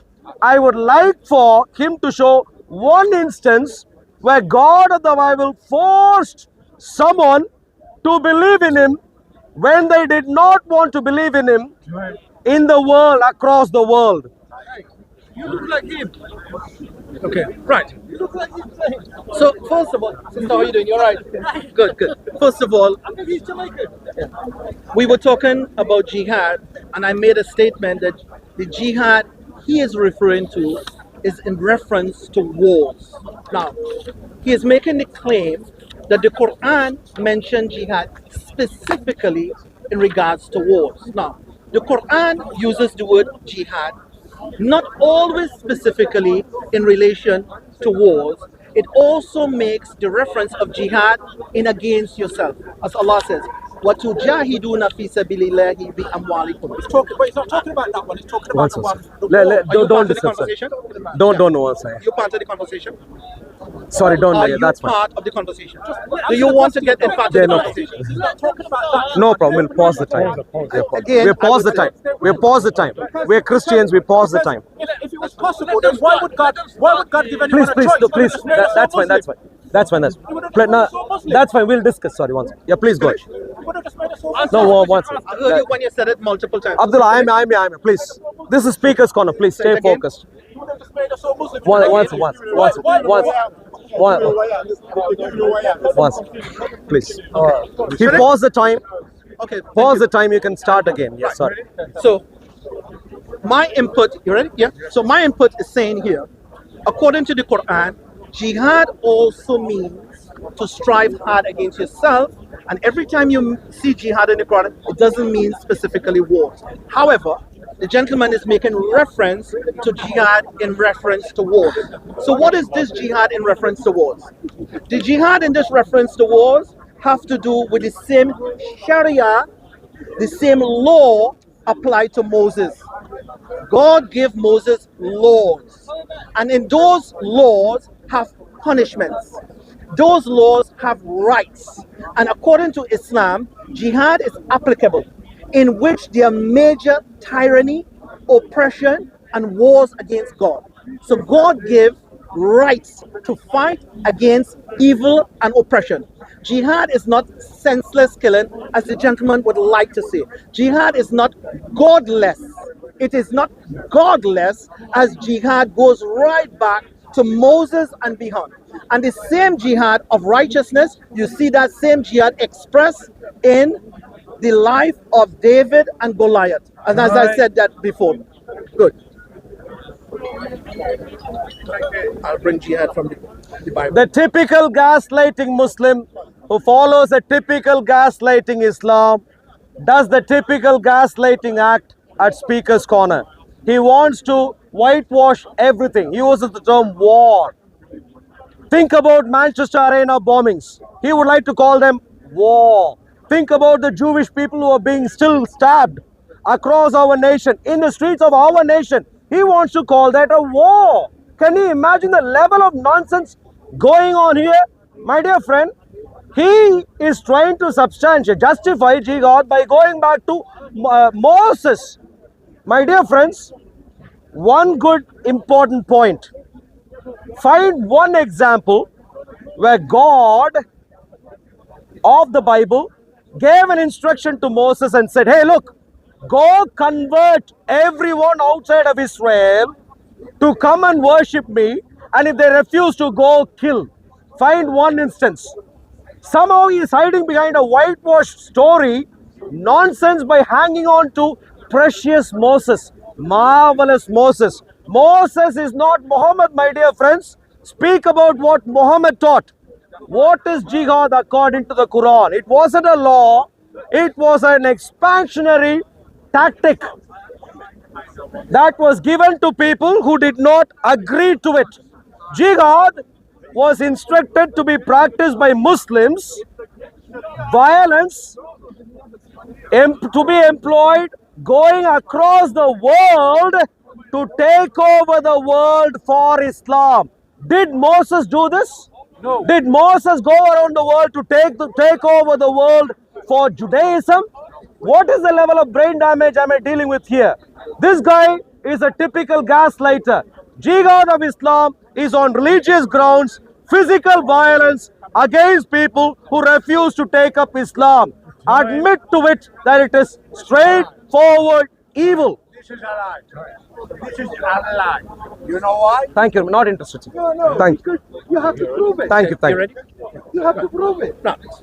I'm not. Prove it. If you ask the gentleman. So excuse me. Prove it. Please.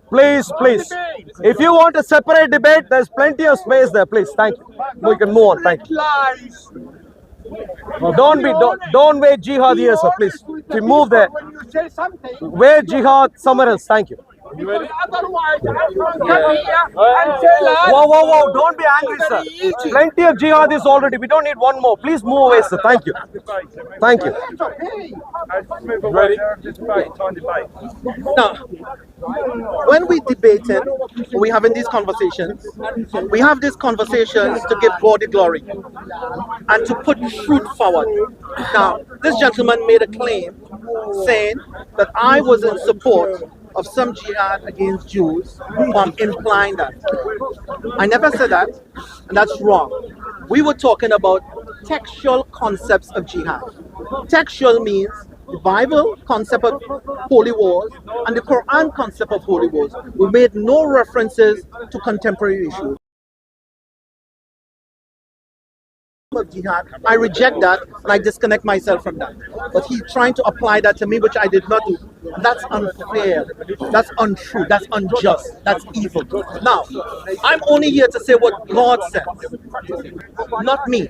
If you look again into the Bible, you will see God sent punishment in the plagues of Pharaoh. He sent 9 plagues to Pharaoh, severe punishment. So much so that diseases befell them, men, women, and children. God initiated that. So my argument to the conversation is textual, has nothing to do with contemporary issues, have nothing to do with anybody who doing jihad in the name of Islam in a wrong way. I reject that. And to attribute that to me is wrong and is lies. Now, I am simply saying from a biblical point of view and from a Quran point of view, God has initiated violence and punishment against sinners, disbelievers, and anybody who war against God. Again, the only excuse that Abdullah has given. Let's get back to the topic. Is jihad good or evil? I haven't got an answer from him yet. Is he saying Manchester Arena bombing is good or evil? Because Manchester Arena bombing happened according to Surah At-Tawbah and Surah Al-Anfal and Surah Al-Baqarah and Surah Muhammad and all sorts of other surahs across the Quran. For instance, Surah At-Tawbah, ayahs 38, 39 and 41. 41 says, go forth, light armed or heavy armed, and strive with your wealth, jihad with your wealth. So it is clearly talking about getting up arms and going and fighting. And some people who were sensible, unlike Abdullah, were upset. They said, why should we fight? So 38, 39 ayats. O ye who believe, Muslims, what aileth you, that when it is said to you, go forth in the way of Allah. Remember, see here carefully, Allah is provoking some Muslims to go somewhere and fight. No one fought against him, they were living happily, but he is provoking them to take up arms to go fight somewhere. So some sensible people clearly were unhappy. About them, Allah complains, take ye pleasure in the world rather than in the hereafter. Listen carefully. He is accusing them that they were comfortable with this world, meaning no one was coming to attack them. So jihad that is being described in Surah At-Tawbah was not a war in the way the gaslighting Abdullah is presenting. I don't know why he is lying. Well, I do know it's taqiyya in Islam. But what I like to find out is, does he agree that this jihad, which was there in the Quran, which is still practiced across the streets of our nation, he is willing to say, as practiced in the Quran, is evil. In contrast, when it comes to the Bible, show one place where God of the Bible asked anyone, including Moses or anyone else, to go around, kill, force someone to take up Judaism or Christianity for that matter, both. And if you don't kill them, find one place, he will struggle, sweat and run away. Also, if I go and kill a lot of people, how many virgins will I have? So one second. Tell him, ask about the virgins. Sure. It's a time debate, please go ahead. Sorry, please. One second. Time debate. He's already failing. Please don't make him look. Please don't make him look successful. He's already failing. Please. Yeah, thank you. 2 minutes. Okay, so you raised some issues concerning verses of the Quran. Now, that's beautiful. That's quite nice. I like that. But what happens when these verses are mentioned? Every verse, whether it's mentioned in the Bible or mentioned in the Quran, there's rules of interpretation and there's contextualization too. No Muslim in Speaker's Corner or no Muslim I have ever met deny jihad. We do not deny it. We accept it. There's no country in this world denies the right to fight or the right to have laws or the right to have an army. We do not deny jihad. What we do, we define it correctly, we contextualize it as the best and the only means and option towards justice. Jihad is to push away injustice and tyranny when all other processes has failed. So we don't deny it. And however, when it comes to the Quran now, and somebody quoting Quran to explain jihad, it has a lot to do with context. And it also have a lot to do with, there's a time in which Prophet Muhammad, peace be upon him, never fought. He was persecuted, he never fought. And God gave him permission to fight. No Muslim denies it. Saying we deny it or saying there is jihad in Islam. Yes, every Muslim agree jihad is in Islam. Like the whole world agree, every country in this world have an army and they have laws. Islam is a complete way of life. It has an army, it have laws, it have conditions, it have context to everything. So we don't deny it. Trying to prove it exists, yes. Now, what is the purpose of jihad? I am a Muslim, I was a Christian, and I never become a Muslim because somebody fight me war. So he is trying to say everybody who believe in Islam come to Islam through his war. I am from Trinidad and Tobago, the Caribbean, way on the opposite side to Saudi Arabia. I am convicted to Islam, not through war, but through conviction, belief. Can I ask you one question?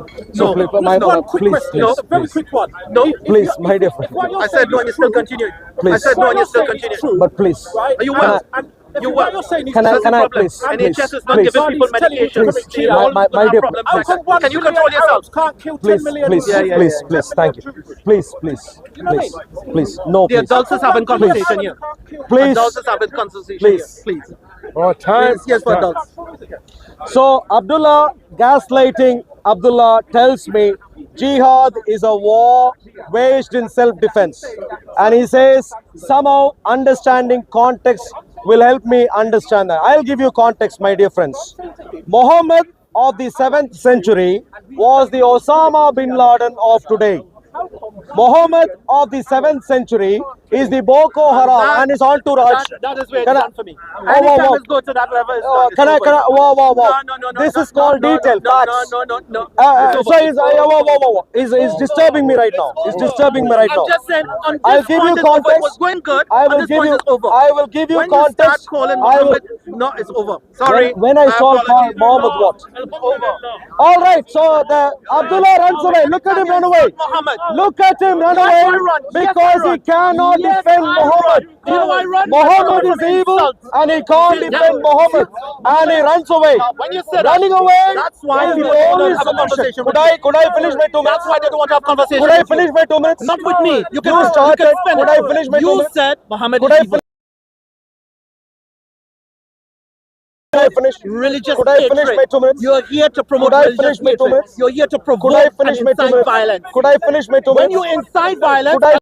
the adults. Speaking details about Muhammad is inciting violence. I completely agree. Muhammad, when you study his life carefully and in detail, you are getting to know a proper Osama bin Laden a gazillion times worse. I completely agree. But if that is what the facts are leading us to, let us better look at him waging jihad right now. Look at the clown, coward clown, waging jihad right now by pushing my friends. Jihad at Speaker's Corner. Is he trying to convince that Muhammad is a marvelous man? Or is he trying to employ physical violence? Look at them. Look at them. Clowns. Clowns. My dear friends, all of you have to carefully ask this question. My friend is standing here just behind me for my safety. If that clown, the 10-foot clown, Goliath clown, would come behind him and push him here at Speaker's Corner, what also known as Pakistan, what would happen? Can you imagine? And these fellows want us to think that jihad is some marvelous sweet that you can eat and enjoy the evening. My dear friends, jihad is proper physical violence that began in the 7th century in the name of this woeful, murderous death cult called Islam. According to Islam, there is no Islam without the evil jihad. Where do I get my ideas from? Where do I get my ideas from? Would you like to debate? Please come. Please come. Please come. Please come debate. Please. So same topic. Take two with this gentleman. Right? No. Lovely. Lovely. Good to see you, sir. Good to Establish a rule for that. What rule? We understood that. Yes. Okay. 2 minutes each. Time. Okay. Second, if I make a question, you have to respond at that question. Well, excuse me. Second thing, if you are saying anything, you have to prove it. Not saying that one is coming from sky. No. Show me your evidence. Too much. Too much. Oh, they start interrupting now. Okay. Well, you were speaking a lot. No, I'm saying the rule. No, I'm not speaking a lot. I'm saying that Before the debate began, you were speaking a lot. we establish.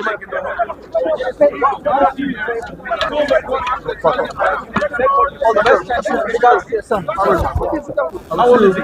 He's 16, that is going to 16. 16, no? I know. 16 as well.